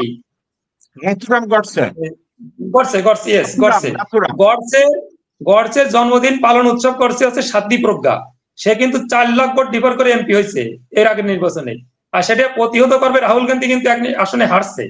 জনগণ কিন্তু বোঝে একটা সময় একটু ঢেউ আসে, এই যে এবার কিন্তু এমন কিছু হয় নাই 5 আগস্টের পরে হিন্দুদের আজকে রাস্তা অবরোধ, কালকে ঘাট অবরোধ, কালকে ওটা অবরোধ করতে হবে, এর পিছনে বড় রহস্য আছে। এই রহস্য বাংলাদেশের গোয়েন্দা সংস্থার প্রশাসনে খুঁজে বের করা উচিত।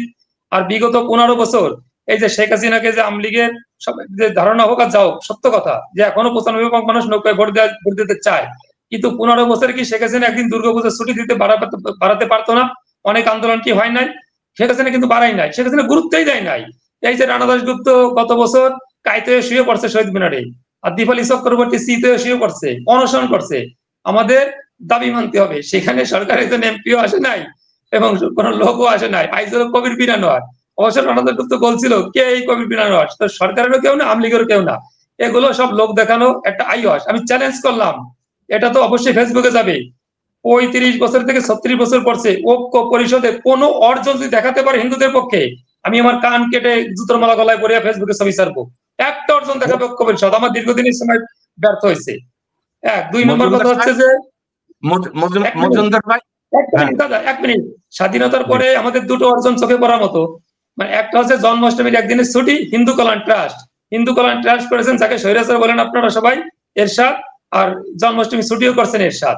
শেখ হাসিনা দেখা হিন্দুদের জন্য 1 ইঞ্চি কাজ করছে, একটা ভালো কাজ করছে। দেখা এই বাংলাদেশের যে হিন্দুরা, এই মুসলিম লীগ, আর বনের পশুকে আপনি এসে পোষ বানাবেন, যে কোনো পশুকে পোষ বানানো যায়, তার মন থেকে কি বন মোছা যায়? তা আমলিগ মুসলিম লীগ থেকে আমলিগ হয়েছে, তার মন থেকে কি মুসলিম লীগ মুছে গেছে? আরে বাবা, তাই যদি হবে, আমলিগ যদি অসাম্প্রদায়িক দল হবে, ওলামা লীগ কি করে আমলিগের অঙ্গ সংগঠন হয়? নাটক বোঝা হিন্দুদের।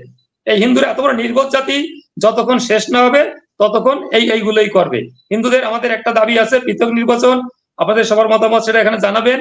পৃথক নির্বাচন যদি হয়, আমরা সেখানে কথা বলতে পারবো। এছাড়া হিন্দুদের পক্ষে কথা বলার কেউ নাই। কেউ বিএনপির এমপি হয়, কেউ আওয়ামী লীগের এমপি হয়, হিন্দুদের এমপি হয় না। দাদা, আপনার কথায় সময় একটু বাড়তি বললাম, সরি। না, মোটেও সরি না। আপনার কথা থেকে আমরা বহু কিছু জানলাম এবং আপনার কাছে আমি আবার ব্যাক করব। আমি মিলন কমিশনার, আপনাকে একটা কথা বলি। আমরা এতক্ষণ যে আলোচনা করলাম, আমি বিষয়টা থেকে সরবো।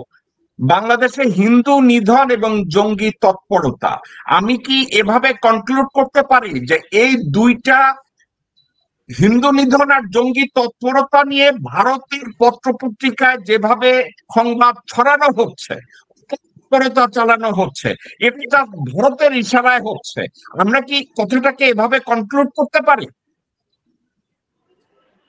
আবার রিপিট, আমি রিপিট করতেছি যে বাংলাদেশে হিন্দুদের নিধন করা হচ্ছে। ওকে, আমি বলতে চাচ্ছি যে বাংলাদেশে বলা হয় যে হিন্দুদের নিধন করা হইতেছে, জঙ্গিদের তৎপরতা, এটা ভারতের সংবাদ মাধ্যম পৃথিবীব্যাপী ছড়াইয়া দিতেছে। এখন আমরা কি বলতে পারবো, এটা বলা লজিক্যাল যে বাংলাদেশ নিয়ে ভারতের যে ষড়যন্ত্র, এটা ষড়যন্ত্রেরই একটা পার্ট? আমরা কি কনক্লুড করতে পারি এই কথাটা বইলা? এটা সবসময় ছিল, সামনেও থাকবে, ভবিষ্যতেও থাকবে। ওকে, এই ষড়যন্ত্র ভবিষ্যতে থাকবে। আমি হাজী ইসলাম সাহেব আপনাকে বলবো, ভারতের সংবাদ মাধ্যমে গত 2 মাস ধরে ফার্স্টলি বাংলাদেশের জঙ্গি তৎপরতা, বাংলাদেশে হিন্দু নিধন কন্টিনিউয়াসলি ভারতে হেডলাইন করতেছে। যেই কথা বলে বাংলাদেশে হিন্দু নিধন এবং জঙ্গি তৎপরতা। আমরা এই বিষয়টাকে যদি কনক্লুড করি, বিষয়টা কি এই যে ভারত রাজনৈতিকভাবে বাংলাদেশকে আইসোলেটেড করার জন্য জাস্ট এই সংবাদ মাধ্যমগুলো এই ভুয়া তথ্যগুলো প্রচার করছে? আমি কি বলতে পারি?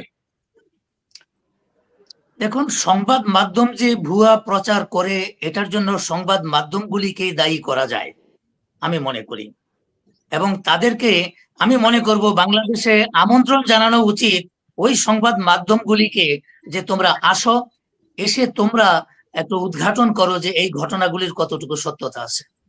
আপনাকে আমি বলতে চাচ্ছি, ভারতের প্রধানমন্ত্রী নরেন্দ্র মোদী আমেরিকার প্রেসিডেন্ট জো বাইডেনের কাছে গিয়ে বলছে যে বাংলাদেশে হিন্দু নিধন হচ্ছে। জো বাইডেন তখন মোদীকে একটা কথা বলেছিল যে বাংলাদেশে এই মুহূর্তে বিশ্বের বিখ্যাত একজন মানুষ রাষ্ট্র পরিচালনা করছে, যার ভিতরে ধর্মীয় গোড়ামি বলতে কোনো কিছু নাই, just go and speak to him.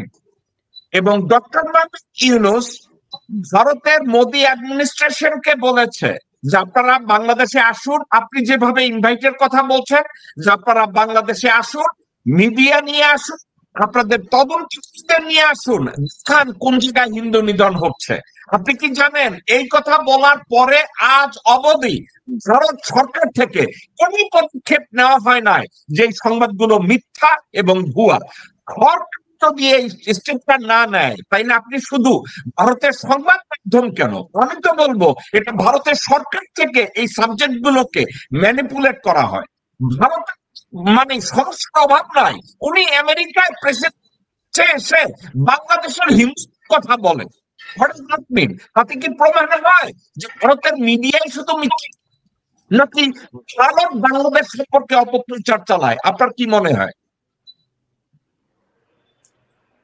Jacob সাহেব, ডক্টর ইউনূসের ক্ষমতা থাকাকালীন যদি বাংলাদেশের হিন্দুরা শান্তিতে বসবাস করতে না পারে, তাহলে এই হিন্দুদের স্থান বাংলাদেশে ভবিষ্যতে থাকবে বলেও আমি মনে করি না। এখন ভারতের মিডিয়া এবং ভারত সরকারের উচিত হবে না বাংলাদেশের আভ্যন্তরীণ ব্যাপার নিয়ে এইভাবে কুৎসা রটনা করা, আমি এটাই বলবো। ওকে, আমি এই বিষয়টা নিয়ে নিরুনিরা আপনার কাছে জিজ্ঞাসা করব, আপনি এটার উপরে আপনি সময় নিয়ে একটু বলুন। এই যে মোদী সরকার, নরেন্দ্র মোদী জো বাইডেনকে এসে বাংলাদেশের হিংসার কথা বলেছে, অথচ ভারতের সমস্যার অন্ত নাই, এবং ভারতের মিডিয়ায় বাংলাদেশের জঙ্গি তৎপরতা, হিন্দু নিধন, এর বাইরে আর কোনো খবর নাই। কিন্তু ডক্টর ইউনূস যখন ভারতের প্রধানমন্ত্রী এবং সংবাদ মাধ্যমকে বাংলাদেশে নিমন্ত্রণ করেছে যে আপনারা আসুন, করুন, দেখান কোথায় হিন্দু নিধন হচ্ছে, তারা আসে নাই। এর অর্থ কি? তাইলে ভারত এই ড্রামাগুলো বাংলাদেশে করাচ্ছে এবং মিথ্যা প্রোপাগান্ডা গুলো পৃথিবীতে ছড়িয়ে দিচ্ছে। আপনার কি তাই মনে হয় কিনা নিরুনিরা? জেকব ভাই, এই সাবজেক্ট একদম 100% সত্য কথা। এটা মানে বিন্দু মাত্র কোনো সন্দেহ নাই যে এটা কি কারণে কেন করা হচ্ছে। আরেকটা জিনিস দেখেন, আমাদের দেশের মধ্যে কথা, এই যে মনে করেন আওয়ামী লীগ বিএনপির ভিতরে একটা দ্বন্দ্ব লাগিয়ে রাখছে, এর পিছনে কে বা কাহারা আমরা কিন্তু খুব ভালো করে জানি। এই যে একটা দ্বন্দ্ব, সেটা হলো জাতির পিতা স্বাধীনতার ঘোষক। এই দুইটা জিনিস দিয়ে কিন্তু পলিটিক্স করতে গেলে যে আমাদের পলিসির অভাব নাই। একটা দেশকে ডেভেলপ করার জন্য বিভিন্ন দিকে মানে বিভিন্ন ডিপার্টমেন্ট আছে যেগুলো করা দরকার, কিন্তু একটা গণতান্ত্রিক দেশে যে একটা ইস্যু দাঁড় করানো এবং সেই ইস্যুটা সত্য না মিথ্যা সেটা বাদ বিচার না করে আমরা যে দৌড়াচ্ছি, আমাদের সময় নষ্ট করতেছি। আর এই যে এখন জঙ্গি জঙ্গি বলে যেটা, এই জঙ্গি যখন ভারতে হচ্ছে তখন কেন এটা জঙ্গি তৎপরতা হচ্ছে না? ভারতে শুধু এটা না, এছাড়াও তো অনেক কিছু আছে আমরা ইন্টারন্যাশনালি দেখি বা পাই, বা এর পিছনে কারণগুলো আমরা খুঁজি যে কোথায় কিসের জন্য হচ্ছে। আজকে ভারত যে খেলাটা খেলতেছে বাংলাদেশকে নিয়ে, তাই এটা আজকে নতুন না এবং এটাই প্রথম, এটাই শেষ সেটা না। তারা এক এক সময় এক একটা ধাপে ধাপে এক একটা প্রোডাক্ট তারা নিয়ে আসে। কারণ এটা আগেই বলেছি, ভারতের চোখে বাংলাদেশ হলো একটা বাণিজ্যিক স্থান। এরা প্রোডাক্ট সেল করতে আসে। ওই যে বলে না বাংলাদেশে যে এরা মলম বিক্রি করতে আসে, ওই মলম বিক্রি করতে আসে, এটা তাদের ভালো প্রোডাক্ট না আমরা জানি, কিন্তু আমাদের সময় নষ্ট করে। কিন্তু আমরা মূর্খতার পরিচয় দিয়ে এই সময়টা তাদেরকে কেন দিচ্ছি, এবং এই সময়টা আমরা দেব না বিধায় আমরা বিভিন্ন ওয়েতে কথা বলি। আজকে হিন্দুকে, হিন্দু তো আমাদের দেশের, তারা তো বাংলাদেশি, তারা আমাদেরই ভাই ব্রাদার। আজকে আমরা এটা ধর্মীয় ভাবে দেখতেছি কেন? আমাদের তো মৌলিক অধিকার থেকে তো তারা বঞ্চিত না। একজন হিন্দুর যে অধিকার আছে, একজন মুসলমানেরও সেই অধিকার আছে। তাহলে এইটা থেকে যদি আমরা বঞ্চিত না হই, এই ধর্মীয় জিনিসটা নিয়ে কেন এই কথাগুলো আসবে? এটা তো হওয়ার কথা না, এবং এটা আমাদের দেশে হচ্ছে না। এবং বাংলাদেশে এখন একটা শান্তিপূর্ণ ভূমি বা একটা প্ল্যাটফর্ম দেখতে পাচ্ছে, এবং এই জিনিসটাই ভারত মেনে নিতে পারতেছে না। ভারতের যে ডিপ্লোমেসি, সেখানে ব্যাঘাত ঘটছে, যে বাংলাদেশের উপর যে তৎপরতা যেগুলো তাদের চালানো দরকার সেটা ব্যাঘাত ঘটছে বিধায় আজকে তারা হিন্দু নামধারী, আজকে হিন্দুকে, আজকে যে হিন্দু যে অবরোধ এটা যে করবে, এত হিন্দু কোথা থেকে আসলো? যদি আমাদের হিন্দুর পার্সেন্টেজ এটা হয়, তাইলে আজকে আমার বলতে হবে যে আওয়ামী লীগ কি হিন্দু হয়ে আবার ফিরে আসছে বাংলাদেশে? নাইলে এত হিন্দু কোথা থেকে আসবে? আর আমরা তো মনে করি না যে সাইড বাই সাইড থাকতে হিন্দুর সাথে আমার কোনো কনফ্লিক্ট আছে। আমরা হিন্দু মুসলমান সব ভাই ভাই, এখানে তো এটা নাই।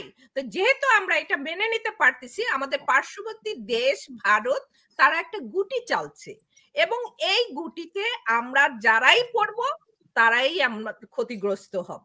আজকে আমাদের নিরাপত্তা বাহিনীর কথা কেন বলছি, আমাদের প্রশাসনের কথা কেন বলছি, যে আপনিই তো জেকব ভাই আজ থেকে ৫-৭ বছর আগে যে প্রোগ্রামগুলো করছেন, আমরা যেসব প্রেস কনফারেন্স, যেসব প্রোটেস্ট, যেসব সাবজেক্ট নিয়ে করছি, এক সময় বলা হয়েছে যে আওয়ামী লীগ বিএনপি বলে বলে আমাদের দেশে যে এত রক্তক্ষরণ হচ্ছে, আজকে আমরা কাকে মারছি? আমাদের ভাই ব্রাদারকে মারছি। আমরা হিন্দু মুসলমান বৌদ্ধ খ্রিস্টান দেখে কাউকে মারিনি। এবং আজকে আওয়ামী লীগ এই প্রশাসন চালিয়ে চালিয়ে যে অবস্থায় গিয়ে পৌঁছেছে, এ তো রক্তক্ষরণ আমাদের দেশের মানুষের হবে, আমাদের ভাই বোনদের হবে। এটা কিভাবে মিনিমাইজ করা যায়, আমরা সেই সব সাবজেক্ট নিয়ে কথা বলছি।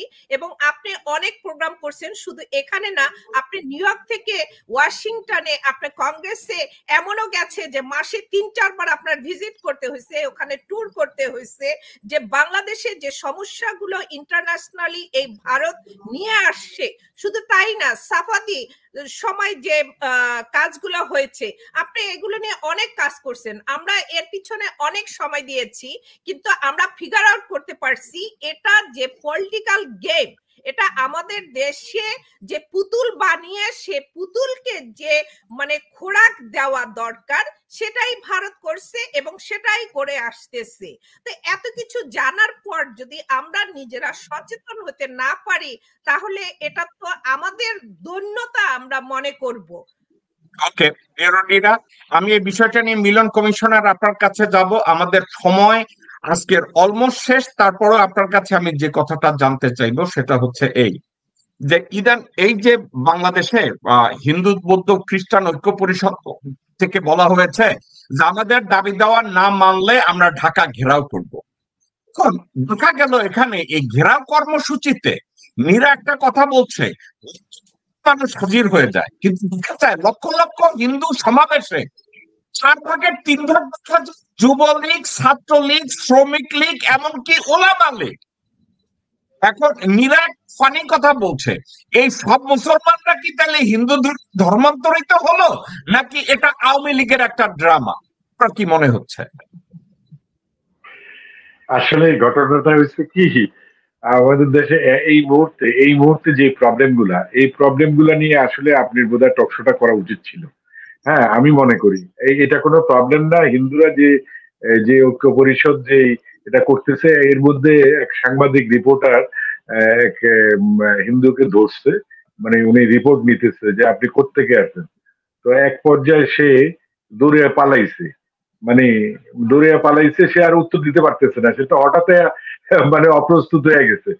আসলে এই যে গ্রাউন্ডটাও এখন আর সম্ভব না। হ্যাঁ, এখন এই কথা শোনার মতো না। তবে হ্যাঁ, যে প্রবলেম গুলো হচ্ছে সেটা দ্রব্য মূল্যের পরে যে প্রবলেম গুলো হচ্ছে খুব মারাত্মক ভাবে, মানে পাবলিক, এটা সত্য কথা, আমি পাবলিক প্রতিনিধি ছিলাম। তো একজন সাবেক পাবলিক প্রতিনিধি হিসাবে আমার চোখে এগুলোই বাজে, যে বাজার সদাই করতে গেলে একটা লাউ 150 টাকা, হ্যাঁ, তারপরে আলু 75 টাকা, হ্যাঁ, তারপরে যে কোনো জিনিসই মানে এত ঊর্ধ্বগতি হওয়া শুরু করেছে। এটা নিয়ে মানুষ কিন্তু খুব জর্জরিত, কারণ আওয়ামী লীগ গভর্নমেন্ট যা বাড়ছে, এখন আবার যদি বাড়ে তাহলে মানুষের ধারণাটা, পারসেপশনটা অন্যদিকে চলে যায় আবার। অর্থাৎ পাবলিক তো আর বুঝে না, সাধারণ পাবলিক তো বুঝে যে আমি দাম কমে খাবো, আমি তো দাম কমে খাইতে চাই, আমি তো রাজনীতির বক্তৃতা দিই না, আমি কাজ করি, ভাত খাই। এখন যে অবস্থাটা দাঁড়াইছে, আর এই সরকারও যেটা সত্য কথা বলতে গিয়ে এখনো গুছিয়ে সারেনি, এখনো গুছিয়ে উঠতে পারেনি, কারণ যেটা সত্য কথা। এবং ইভেন এরা যত দেরি করবে, আমার মনে হয় এরা যত দেরি করবে ততই আরো ঘনীভূত হবে, যদি নির্বাচন আরো দূরে চলে যায়। কারণ যে রাজনীতিবিদরাই করবে, ওটার মধ্যে ভালো খারাপ সব থাকবে। হ্যাঁ, সবাই রাজনীতি। আমি তো দেখতেছি এখানে 4-5 জন ছাড়া তাদেরকে আমি জীবনে চিনতামই না। কারণ আমি 36 বছর রাজনীতি করি, আমার জীবনে এখন চেহারাই দেখিনি। আমি 5-6 জনের চেহারা খালি দেখছি, এছাড়া আর কাউর চেহারা দেখি নাই। আর দুর্ভাগ্য আমার, তাহলে বলতে হবে যে দুর্ভাগ্য আমার, আমি রাজনীতি করি কিনা এটা সন্দেহ আছে। কারণ এরা কোত্থেকে আসলো, কি যোগ্যতার বলে আসলো, কিভাবে আসলো, এটার কোনো ইয়ে নেই। আসলে সাধারণ পাবলিক কিন্তু খুব সেন্সিটিভ ভাবেই। আর ওই যে দাদার একটা প্রশ্নের উত্তর দিই, যেমন আমার বাড়ির পাশে হিন্দু আছে 100 ফ্যামিলি, হ্যাঁ একদম বাড়ির একদম সাথে বাজানো 100 ফ্যামিলি। ওদেরকে যদি মুসলমানের কিছু দাও দিয়া কবে দিব, মানে এই ধরনের সাহসী। আসলে বলা হয় আর কি অনেক কিছু। আসলে যে জায়গায় প্রবলেমটা, সামাজিক অবক্ষয় যেটা, সেই প্রবলেমটাই হলো সবচেয়ে বড় প্রবলেম। নৈতিকতার প্রবলেম, হীনমনতার প্রবলেম, দাম্ভিকের প্রবলেম, মানে সব মিলে একটা জগা খিচুড়ি হয়ে গেছে। এখন বাংলাদেশ চলতেছে কে চালায়? আল্লাহ চালায়। আমি মনে করি এটা আল্লাহ ছাড়া আর কেউ চালায় না বাংলাদেশ। 5ই আগস্ট যে ঘটনা করেছে আল্লাহ করেছে। আমি কোনো মানুষের কৃতিত্ব দেখি না, আমি কোনো জনগণের কৃতিত্ব দেখি না, আমি আল্লাহ করাইছে। কারণ কেন বলাই? কারণ 2 তারিখে আমি গ্রেপ্তার হয়েছি। 2 তারিখ আমি আমার বাসার সামনে থেকে গ্রেপ্তার হয়েছি। 2 তারিখ গ্রেপ্তার হলো, 2, 3, 4 তারিখ বিকালে আমার চালান দেওয়া হয়নি। 4 তারিখ বিকালে আমার বাসা থেকে ছাড়ছে, বাসায় আসছি। ভয়ে এখনো ভয় করে, সেই ভয় এখনো কাটেনি আমার হৃদয়ের মাঝে। তখন আমার মনে আছে 10টার সময় আমি শুধু সেজদা দিয়ে রাখছি। আমি এই সিন যদি আল্লাহ ছাড়া তো আর কেউ দেখে না, আমার বাসায় যারা ছিল তারা দেখছে। আমি সেজদা দিয়েছিলাম যে আল্লাহ একটা কিছু করো। যখন এই ঘটনা ঘটছে তারপরে হঠাৎ করেই টেলিভিশনের ইয়েতে স্কলে দেখা যাইতেছে যে শেখ হাসিনা চলে গেছে। তা আমি তখনও বিশ্বাস করতেছিলাম না, কারণ উনি যাওয়ার লোক না, বেসিক্যালি ওনার সাহসের জন্য ধন্যবাদ। উনি যাওয়ার লোক না, উনি থাকবে, উনি যায় নাই, এটা আমার বিশ্বাস হয় না টেলিভিশন স্কুলে দেখার পর। তারপরে আমি এক নির্ভরযোগ্য লোকের ফোন করলাম, ফোন করার পর উনি কনফার্ম করলো যে হ্যাঁ সে চলে গেছে, অলরেডি গন। আসলে আমাদের বাংলাদেশটা খুব বাজে অবস্থায় চলতেছে এখন। মানে বাংলাদেশটা, মানে আমি বলবো কি, মানে যারা প্র্যাকটিক্যাল রাজনীতি করছে, সম্মান বোধ তো নাই, কোনো রাজনীতির সম্মান বোধ নাই এখন।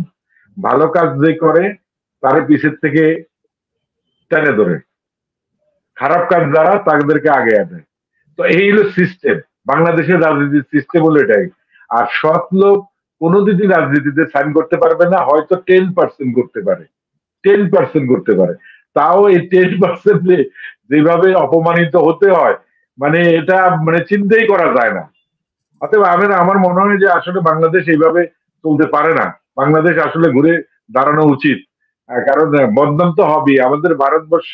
সাংবাদিকরা ওই যে বড় ভাই কি জানি না ওনার নামটা বলেছে, সাংবাদিকরা যা বলে আর সাংবাদিকরা যেভাবে চিল্লিয়া কথা বলে, রিপোর্ট গুলা যখন পড়ে তখন চিল্লিয়া মানে কনফার্ম করে দেয় এটা হয়েছে।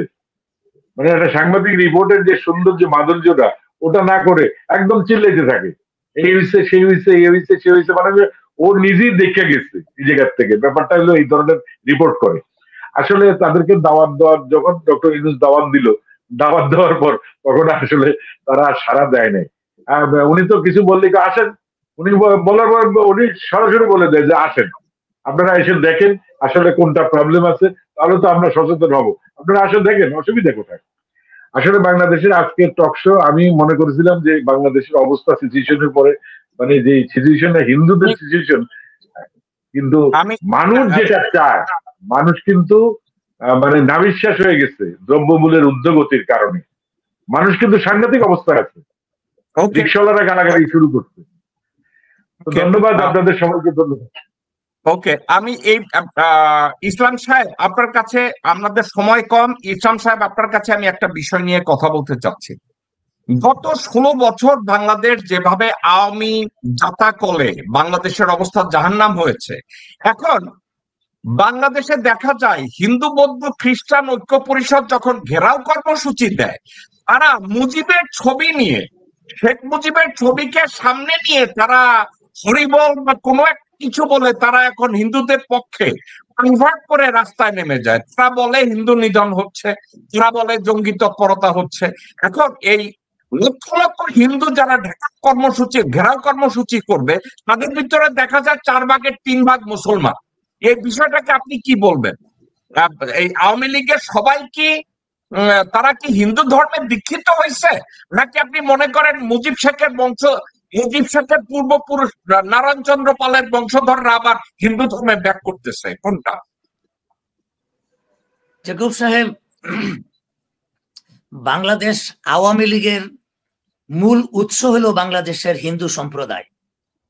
আমি জানি না কেন হিন্দুরা শেখ মুজিবকে ভগবান মনে করে। আমি মনে করি শেখ মুজিবের এবং আওয়ামী লীগের ভগবান বাংলাদেশের হিন্দুরা। যদি বাংলাদেশে হিন্দু সম্প্রদায় না থাকতো, তাহলে আওয়ামী লীগের রাজনীতি আর এই বাংলাদেশে চলতো না। জেকব সাহেব, আমি আপনাকে বলবো, আপনার পরবর্তী শোতে যদি কখনো এই আপনার জঙ্গি তৎপরতা, এই সংখ্যালঘু নিয়ে যদি কোনো টকশো হয়, আমি আর আপনার টকশোতে আসবো না। কারণ আমাদের এই জঙ্গি তৎপরতা আমরা 5ই আগস্ট বাংলাদেশ থেকে বিতাড়িত করে দিয়েছি। এরপরে আর বাংলাদেশে কোনো জঙ্গি তৎপরতা হবে না। কারণ জঙ্গি যিনি মানে লিড দিতেন, জঙ্গিদের গডমাদার যিনি, সেই শেখ হাসিনাই বাংলাদেশ থেকে নিয়ে গেছে। এখন হাসিনা কি জিনিস এটা ভারত আস্তে আস্তে টের পাবে। বাংলাদেশের কোনো জঙ্গি তৎপরতা এরপরে আর হবে না। আর যেটা হবে সেটা আওয়ামী লীগের এবং আমাদের কিছু অপরাজনীতিবিদদের তৎপরতায় সেটা হবে। মূলত বাংলাদেশের কোনো জঙ্গি তৎপরতা নাই, এটাই হলো মূল কথা। আপনি মনে করেন না বাংলাদেশে হাসিনাই ছিল? আপনি মনে করেন হাসিনা শেখ নিজেই ছিল জঙ্গিদের মাথা? Godmother, she was the godmother of the জঙ্গি তৎপরতা। আপনাকে আমি উদাহরণস্বরূপ বলি, এই যে 21শে আগস্ট গ্রেনেড হামলা, তারপরে এই কি বলে ওই যে উত্তরবঙ্গের উদিচি হামলা, এই সবগুলির স্ক্রিপ্ট রাইটার হাসিনা ছিল, ডাইরেক্টরও হাসিনা, অভিনয়ও ছিল হাসিনা। আপনি যদি এটার উদ্ঘাটন করতে চান, এটা বেরিয়ে আসবে। ওকে, ইসলাম সাহেব, অনেক মেহেরবানি আপনার। আমি এবার মজুমদার ভাই আপনার কাছে যাব। আপনি সবার আলাপ আলোচনা শুনেছেন। আপনার হাতে আমি 10 সেকেন্ড সময় আছে। আপনি 10 সেকেন্ডে আপনি পুরা বিষয়টাকে যদি আপনি সামারাইজ করেন, আপনি সামারাইজ করতে পারেন। আপনি আমাদের দর্শকদের উদ্দেশ্যে যদি টোটাল অনুষ্ঠানটাকে আপনি উপস্থাপন করেন, কিভাবে করবেন? আপনি এই বলছেন নরেন্দ্র মোদী জো বাইডেনকে যেটা বলেছেন, নরেন্দ্র মোদী সম্বন্ধে মন্তব্য করার মতো মানুষ আমি না। তবে ভারতের মানে সেপ্টেম্বরের 14-15 তারিখ রানীর বাজারে মন্দির ভাঙা হয়েছে। ত্রিপুরা রানী বাজারে মন্দির ভাঙা হলে সেখানে পরে মুসলমানদের কটা বাড়িঘর ভাঙা হয়েছে এবং সেটা কংগ্রেসের এক বিধায়ক পোস্ট করছে এবং তাদেরকে আশ্রয় দিছে, আশ্রয় শিবিরে মুসলমানদের। তারপরে কলকাতা গার্ডেন ডিসি মন্দিরে মুসলমানরা ঢুকে হামলা করছে। এবং মালদার একটা ঘটনায় পশ্চিমবাংলার মুখ্যমন্ত্রী মানে বিরোধী দলের নেত্রী শুভেন্দু অধিকারী, সে ওই যে মুসলমানরা হুমকি দিচ্ছে পূজা মণ্ডপে উলুধ্বনি করা যাবে না, সেটা সে পোস্ট করে লিখছে যে মানে বাংলাদেশের রোগ ভারতে ঢুকেছে। তখন সেখানে আমি কমেন্ট করছি যে আমি যদি ভালো বলি ভারতের রোগ বাংলাদেশে ঢুকেছে, সেটা কেমন হয়? এবং বিহারের মন্দিরে গুলি হয়েছে, 2 জন পূজা কমিটির লোক আহত হয়েছে। এবং আমি সেখানে একটা ফেসবুকে পোস্ট করছি যে বাংলাদেশ যেমন সাতক্ষীরায় মানে যশোরেশ্বরী মন্দিরে নরেন্দ্র মোদী 5 ভরি ওজনের একটা গহনা দিয়েছিলেন মা কালীর, সেটা চুরি হয়ে গেছে। সেটা নিয়ে তারা উদ্বেগ জানাইছে যে 5 ভরি ওজনের গহনা চুরি হয়ে গেল, বাংলাদেশ আর কিছু সোনা দানা নাই, সব সোনা চুরি হয়ে গেছে। একটা মন্দিরে তুমি 5 ভরি সোনা দিছো, সে মন্দির কর্তৃপক্ষ রাখতে পারতেছে না, সেটা সিসি ক্যামেরা রয়েছে, নিয়ে যাচ্ছে, দেখা যাচ্ছে, সে রক্ষণাবেক্ষণ নাই, তো অযোগ্য জায়গায় তুমি দিছো। আর এই 5 ভরি সোনা আমাদের হিন্দু সমাজের কোনো কাজে লাগছে? তুমি দিছো। ওখানে কেন হয়েছিলেন জানেন? তখন ছিল পশ্চিমবাংলা নির্বাচন, উনি আইছিল, ওখানে মতুয়ারা আছে, উনি আইছিল ওরাকান্দি আইছিল মতুয়াকে ভোট নেওয়ার জন্য, আর ওখানে ভোট নেওয়ার জন্য। তিনি বিশ্ব রাজনীতিবিদ, সে বোঝে, সে বোকা না। আর আমাদের উচিত ছিল বাংলাদেশের প্রধান, উনি যেমন উদ্বেগ জানাইছিল বাংলাদেশের পূজা মণ্ডপে নিরাপত্তার জন্য, বাংলাদেশের উচিত ছিল যে ভারতের পূজা মণ্ডপে ধর্মীয় মানে ভাবমূর্তি বজায় না রাখার উদ্বেগ জানানো, সেটা বাংলাদেশ সরকার জানাই নাই। আমি বলবো ভারতের 17 বছরের কাঁচা তাজ হোটেল 3 দিন আটকায় রাখছিল। ভারতের পার্লামেন্টে পাকিস্তানের লোকজন এসে গুলি করতে করতে ঢুকে যায়, পুরোলামায় হত্যা হয়। আমরা বলবো ভারত নিজেদের নিয়ে সামলাক, বড় দেশ, এই সাইডে 7 সিস্টার আছে তাদের। এবং একই জিনিস খেয়াল করবেন, 5ই আগস্টের পর থেকে কিন্তু ভারতের দিন ভালো যাচ্ছে না, পাপি মরে 7 গন্নিয়া, সেরকম একটা অবস্থা। শেখ হাসিনা জায়গা দেওয়ার পরের থেকে কিন্তু এই 7 সিস্টারের গন্ডগোল, কুকিচিন মণিপুরে, এবং একের পর এক ভারতের বিমান বিমানে বোমা হামলার হুমকি, গুজরাটের সব মন্দিরে মানে আবাসিক হোটেল উড়িয়ে দেওয়ার হুমকি। ভারত নিজের দিক খেয়াল দিক, আমাদের দিক খেয়াল না দিক। আর ভারতের বলবো ডিপ্লোম্যাটিক পলিসিতে চেক অ্যান্ড ব্যালেন্স লাগে। একটা দেশের সঙ্গে একটা দেশের সম্পর্ক হয়, একটা দেশের সঙ্গে কোনো রাজনৈতিক দলের না, কোনো ব্যক্তির না। এই শেখ হাসিনা তো কংগ্রেসের প্রোডাক্ট। আরে বাবা, সে তো সোনিয়া গান্ধী রে, আর নাম জানি যে রাহুল গান্ধী পাপ্পু নাকি, তারা যে কথা বুকে জড়ায় ধরছে, আমার তো মনে হচ্ছে এর কাছে আপন আর কেউ নাই। সে তো কংগ্রেস আসলে চমকুর উপরে পাল্টি খাবে। আর নরেন্দ্র মোদীর বোঝা উচিত যে তার আসন কিন্তু কমেছে, বাড়ে নাই। তার কিন্তু হ্যাঁ, সে সবচেয়ে বড় দল বিজেপির, এখন সবচেয়ে বেশি সিট পাইছে সে একা। মানে সে একা যা পাইছে, কংগ্রেস জোটটা পায়নি, তাও স্বীকার করলাম। কিন্তু তার আসন কিন্তু দিন শেষে কমছে। আর যেখানে গুজরাটের ফয়জাবাদ, যেখানে রাম মন্দির করছে, সেখানে কিন্তু আসন কমছে। শুধু ধর্মের ট্রাম কার্ড এখন আর মানুষ খাচ্ছে না। শেখ হাসিনা ধর্মের ট্রাম কার্ডে যে কদিন চলছে, অনেক চলছে। আমি হিন্দুদের কাছে অনুরোধ করব, সঠিক ইতিহাস জানুন, ইতিহাস পড়ুন, মানে নিজেদের কথা নিজেরা বলুন। আর বিএনপি আমলিগ বাদ দিয়া হিন্দুরা হিন্দু হন, হিন্দুদের মঙ্গল হবে। আর আমার কথাবার্তা ভুল ত্রুটি, আমি তো নতুন, আপনারা ক্ষমা সুন্দর দৃষ্টিতে দেখবেন। সবাইকে নমস্কার। মজুমদার সাহেব, আপনি অত্যন্ত ভালো কথা বলছেন। ইন দ্য ফিউচার আপনার সাথে আবার আমি কথা বলবো, একটু থাকেন। আমি নিরুনিরা আপনাকে সামারাইজ করার জন্য আমি বলবো, আজকে পুরো অনুষ্ঠানটাকে আপনি 10 সেকেন্ডে যদি সামারাইজ করেন প্লিজ, নিরুনিরা। থ্যাংক ইউ জেকব ভাই।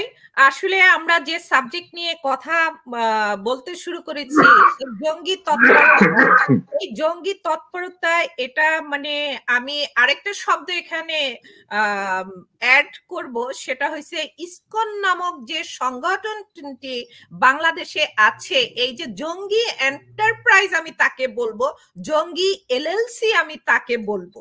কারণ এটা প্রি প্ল্যান ভারতের একটা সংগঠন বাংলাদেশে ঢুকছে, আজকে নতুন না। তারা সেই শুরু তাদের বাংলাদেশে ইসকনের জন্ম লগ্ন থেকে শুরু করে যে একটা ডিভাইড হিন্দু মুসলমানের মধ্যে তৈরি করা, তারা সেটা করেছে। এবং এইটার পিছনে এটা সামনে রেখে, এই ইসকনকে সামনে রেখে, আজকে হিন্দু ধর্ম অবলম্বী ভাই বোনদেরকে সামনে রেখে তারা এই গেমগুলা প্লে করতেছে। এটা আমাদের কাছে নতুন কিছু না, বাট এটা আমাদের বাংলাদেশের আনাচে কানাচে প্রতিটা মানুষকে, আমাদের প্রতিটা ভাই বোনকে জানিয়ে দেওয়া উচিত এবং তাদের সচেতন করা উচিত যে বাংলাদেশের বড় জঙ্গি সংগঠন হলো এখন ইসকন।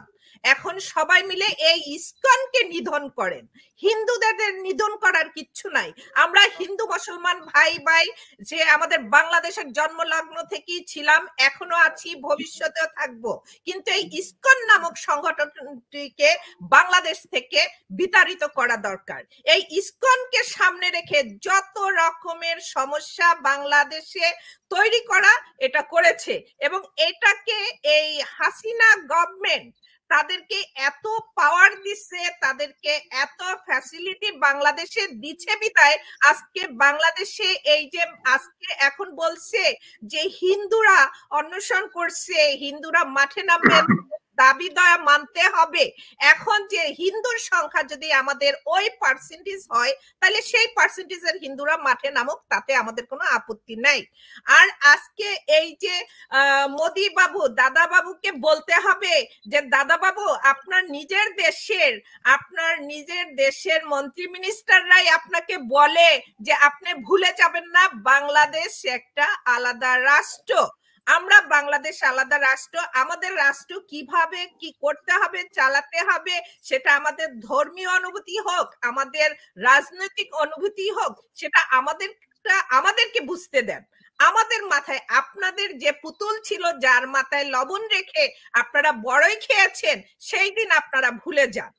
আমাদেরকে আমাদের মতো চলতে দেন, এটাই থাকবে আমাদের কথা। আর আরেকটা জিনিস বলবো যে বাংলাদেশের আইন বিভাগ, মানে বিচার বিভাগকে একটু সচেতন হতে হবে, একটু না, বিচার বিভাগকে সচেতন হতে হবে, নিরাপত্তা বিভাগকে সচেতন হতে হবে, আর বাংলাদেশের প্রশাসনকে আরো শক্তিশালী হয়ে কাজ করতে হবে। আপনারা এখন প্রত্যেকটা সাবজেক্টে, বিশেষ করে এই সাবজেক্টগুলোকে আপনারা যদি অ্যাটেনশন না দেন, এটা ভবিষ্যতে আপনাদের জন্য সমস্যা হয়ে দাঁড়াবে। ধন্যবাদ সবাইকে, সবাই ভালো থাকবেন, ইনশাল্লাহ আপনাদের সাথে আবার দেখা হবে। আমি 10 সেকেন্ড বলবো, 10 সেকেন্ড বলতে হবে। প্লিজ ইসকনকে নিধনের কিছু নাই, নিষিদ্ধের কিছু নাই, কিন্তু ইসকনকে বলতে পারেন যে ইসকনের উদ্দেশ্যটা কি, ইসকনের আসলে কাজটা কি। ইসকনের কাজটা কিন্তু রাস্তায় নামিয়ে এই মানে করা না, আন্দোলন সংগ্রাম করা না। ইসকনের কাজ হচ্ছে ধর্ম প্রচার করা, তার ধর্ম প্রচার নিয়ে ব্যস্ত থাকুক। আপনি সেটা বলতে পারেন যে ইসকনের মূল এজেন্ডা কি। ইসকন তো আমেরিকার নিবন্ধনকৃত, তারা কি বলে নিবন্ধন নিছে সেই ডকুমেন্টস গুলো তারা শো করুক এবং সেই কাজটা করুক, সেটা বলতে পারেন। কিন্তু ইসকন নিধন হোক, ইসকন নিষিদ্ধ, এটা হলে এখানে থাকলে আমার প্রতিবাদ না করলে ঠিক হবে না। আমি চাই না নিষিদ্ধ, তাদের কাজটা তারা করুক, ইসকনের সেই কাজ করুক। আমি মজুমদার সাহেব, আমি আপনার সাথে 100% একমত। ঠিক আছে, আপনাদের আজকের অনুষ্ঠানে আপনারা যারা অতিথি ছিলেন, আমি সবাইকে আন্তরিকভাবে ধন্যবাদ জানাচ্ছি। আজকে রোববার দিন বাংলাদেশ থেকে মিলন কাউন্সিলর নরেন্দ্রনাথ মজুমদার আপনারা আমাদের এই শোতে এসে আমাদেরকে সম্মানিত করেছেন। নিরুনিরা এবং হাজী ইসলাম সাহেব, আপনাদের দুজনকে আন্তরিকভাবে ধন্যবাদ যে আজকের আপনারা সময় দিয়েছেন। ইসলাম সাহেব, আপনি এবং নীরা, আপনাদেরকে নিয়ে আমি আবার কালকের বসবো অন্য বিষয় নিয়ে। ইসলাম সাহেব আজকে চমৎকার একটা কথা বলছে যে বাংলাদেশের হিন্দু নিধন আর জঙ্গি তৎপরতা নিয়ে শো করলে এখানে বলার কিছু থাকে না, কারণ এর অর্থ হচ্ছে প্রত্যেক বিষয়টাই একটা বানোয়াট বিষয়। আপনাদের সবাইকে আমি আন্তরিকভাবে ধন্যবাদ জানাই। আমি আর 2 মিনিটের ভিতরে আমি কনক্লুড করব, আপনাদেরকে আবার ধন্যবাদ দিয়ে আমি বিদায় নিচ্ছি। দর্শকবৃন্দ, আমি আবার কোথায় টিপ দিলাম, ওকে ঠিক আছে। দর্শকবৃন্দ, এই ছিল আমাদের শো। এখন একটা বিষয়কে আমি যদি কথা বলতে যাই, পুরো বিষয়টাকে আমি এভাবে দেখি। আমি নরেন্দ্রনাথ মজুমদার, ওনার মূল্যবান কথাগুলো আমি শুনেছি।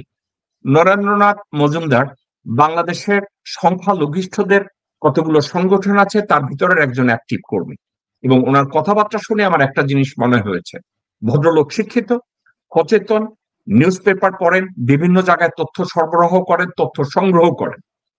সবচেয়ে আমার একটা জিনিস ভালো লেগেছে, উনি সত্যকে সত্য বলার চেষ্টা করেছেন এবং মিথ্যাকে, যদি জেনেছে যে ওনার একটা তথ্য ভুল ছিল, উনি ওই ভুল তথ্যটাকে উনি ভুল হিসাবে গ্রহণ করেছেন। এটা ওনার ব্যক্তিত্ব, এটা ওনার সচেতনতা, উনি এই জন্য ওনার সাথে একমত।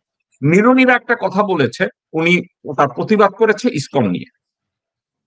মজুমদার সাহেব একটা কথা বলতে চেয়েছে, ইসকন মূলত একটা ধর্মীয় সংগঠন, তাদের কাজ হচ্ছে ধর্ম প্রচার করা, কোন জায়গায় ঘেরাও কর্মসূচি দেওয়া না, কারো মাথা ফাটানো না, মুসলমানদের বাচ্চাদের কোন মন্দিরে ঢুকাইয়া হরে কৃষ্ণ শেখানো না, তাদের ধর্ম তারা প্রচার করবে তাদের মতো করে। আমি নরেন্দ্রনাথ মজুমদারের এই কথাটাকে আমি সাধুবাদ জানাচ্ছি এবং আমি ওনার সাথে একমত পোষণ করছি। এবং হাজী নুরুল ইসলাম সাহেব একটা কথা বলেছেন, হিন্দু নিধন এবং জঙ্গি তৎপরতা, এই দুইটা শব্দের ক্রিয়েশন হয়েছে আওয়ামী শাসনামলে।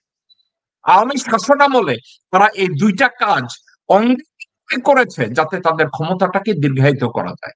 বাংলাদেশি ভাই বোনেরা, এই বিষয়টা নিয়ে হাজী ইসলাম এবং নিরুনিরার কথার পরে এবং মিলন কমিশনারের কথার পরে আমাকে নতুন করে বলার কিছু নাই।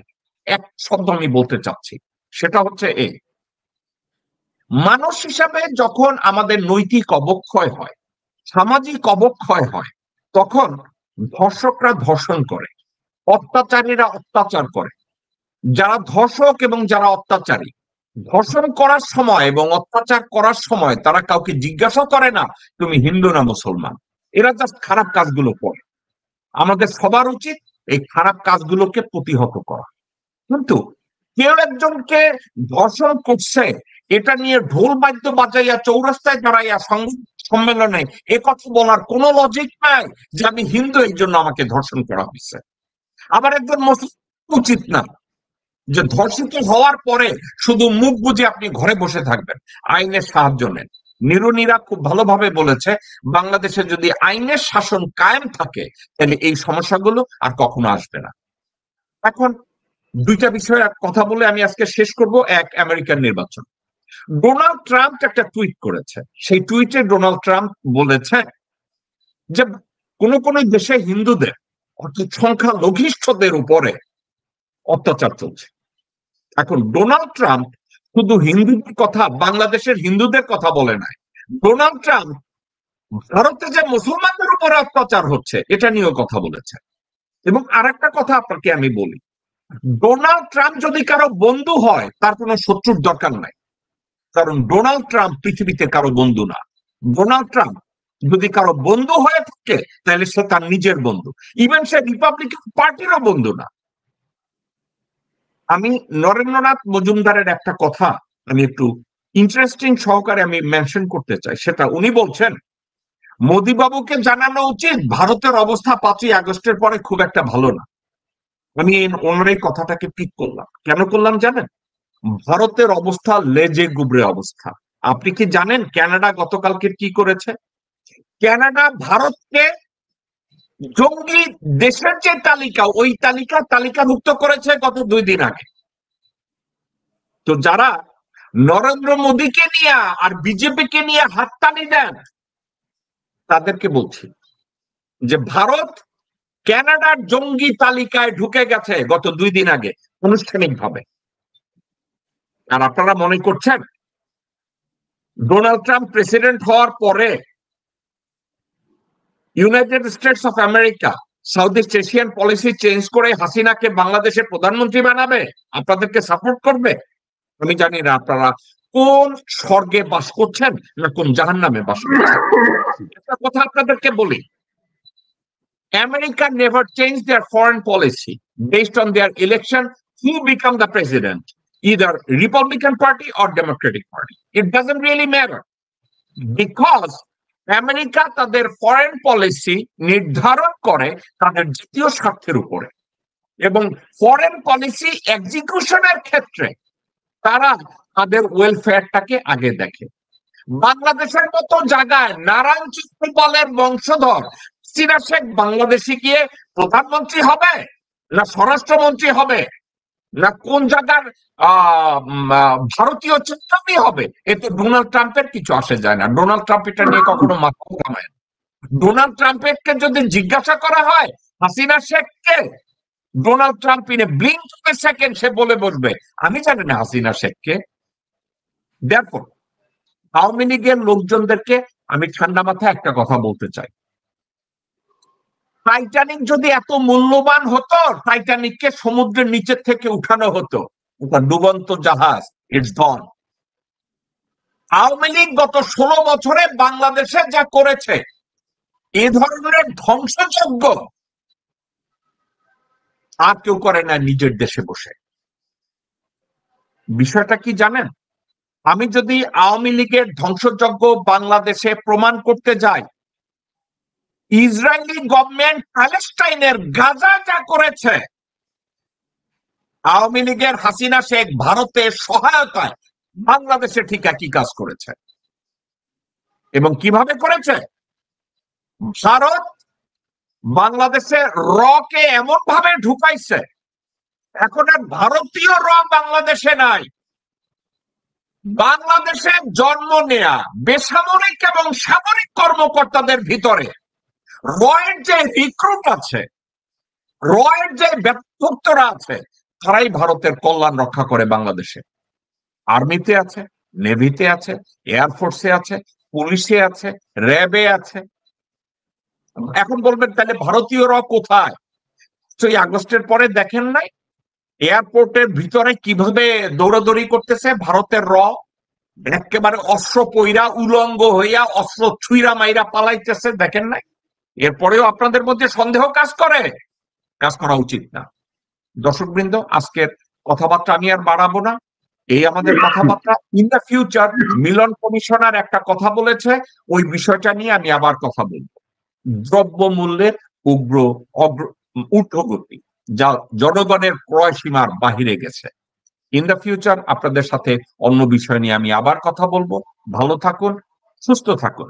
বাংলাদেশের দেশ গড়ার কাজে আমরা সবাই একে অন্যের সহায়তা করি এবং এই অন্তর্বর্তীকালীন সরকারকেও আমরা সার্বিকভাবে সহায়তা করে দেশ পুনর্গঠনে আমরা তাদেরকে সাহায্য করি।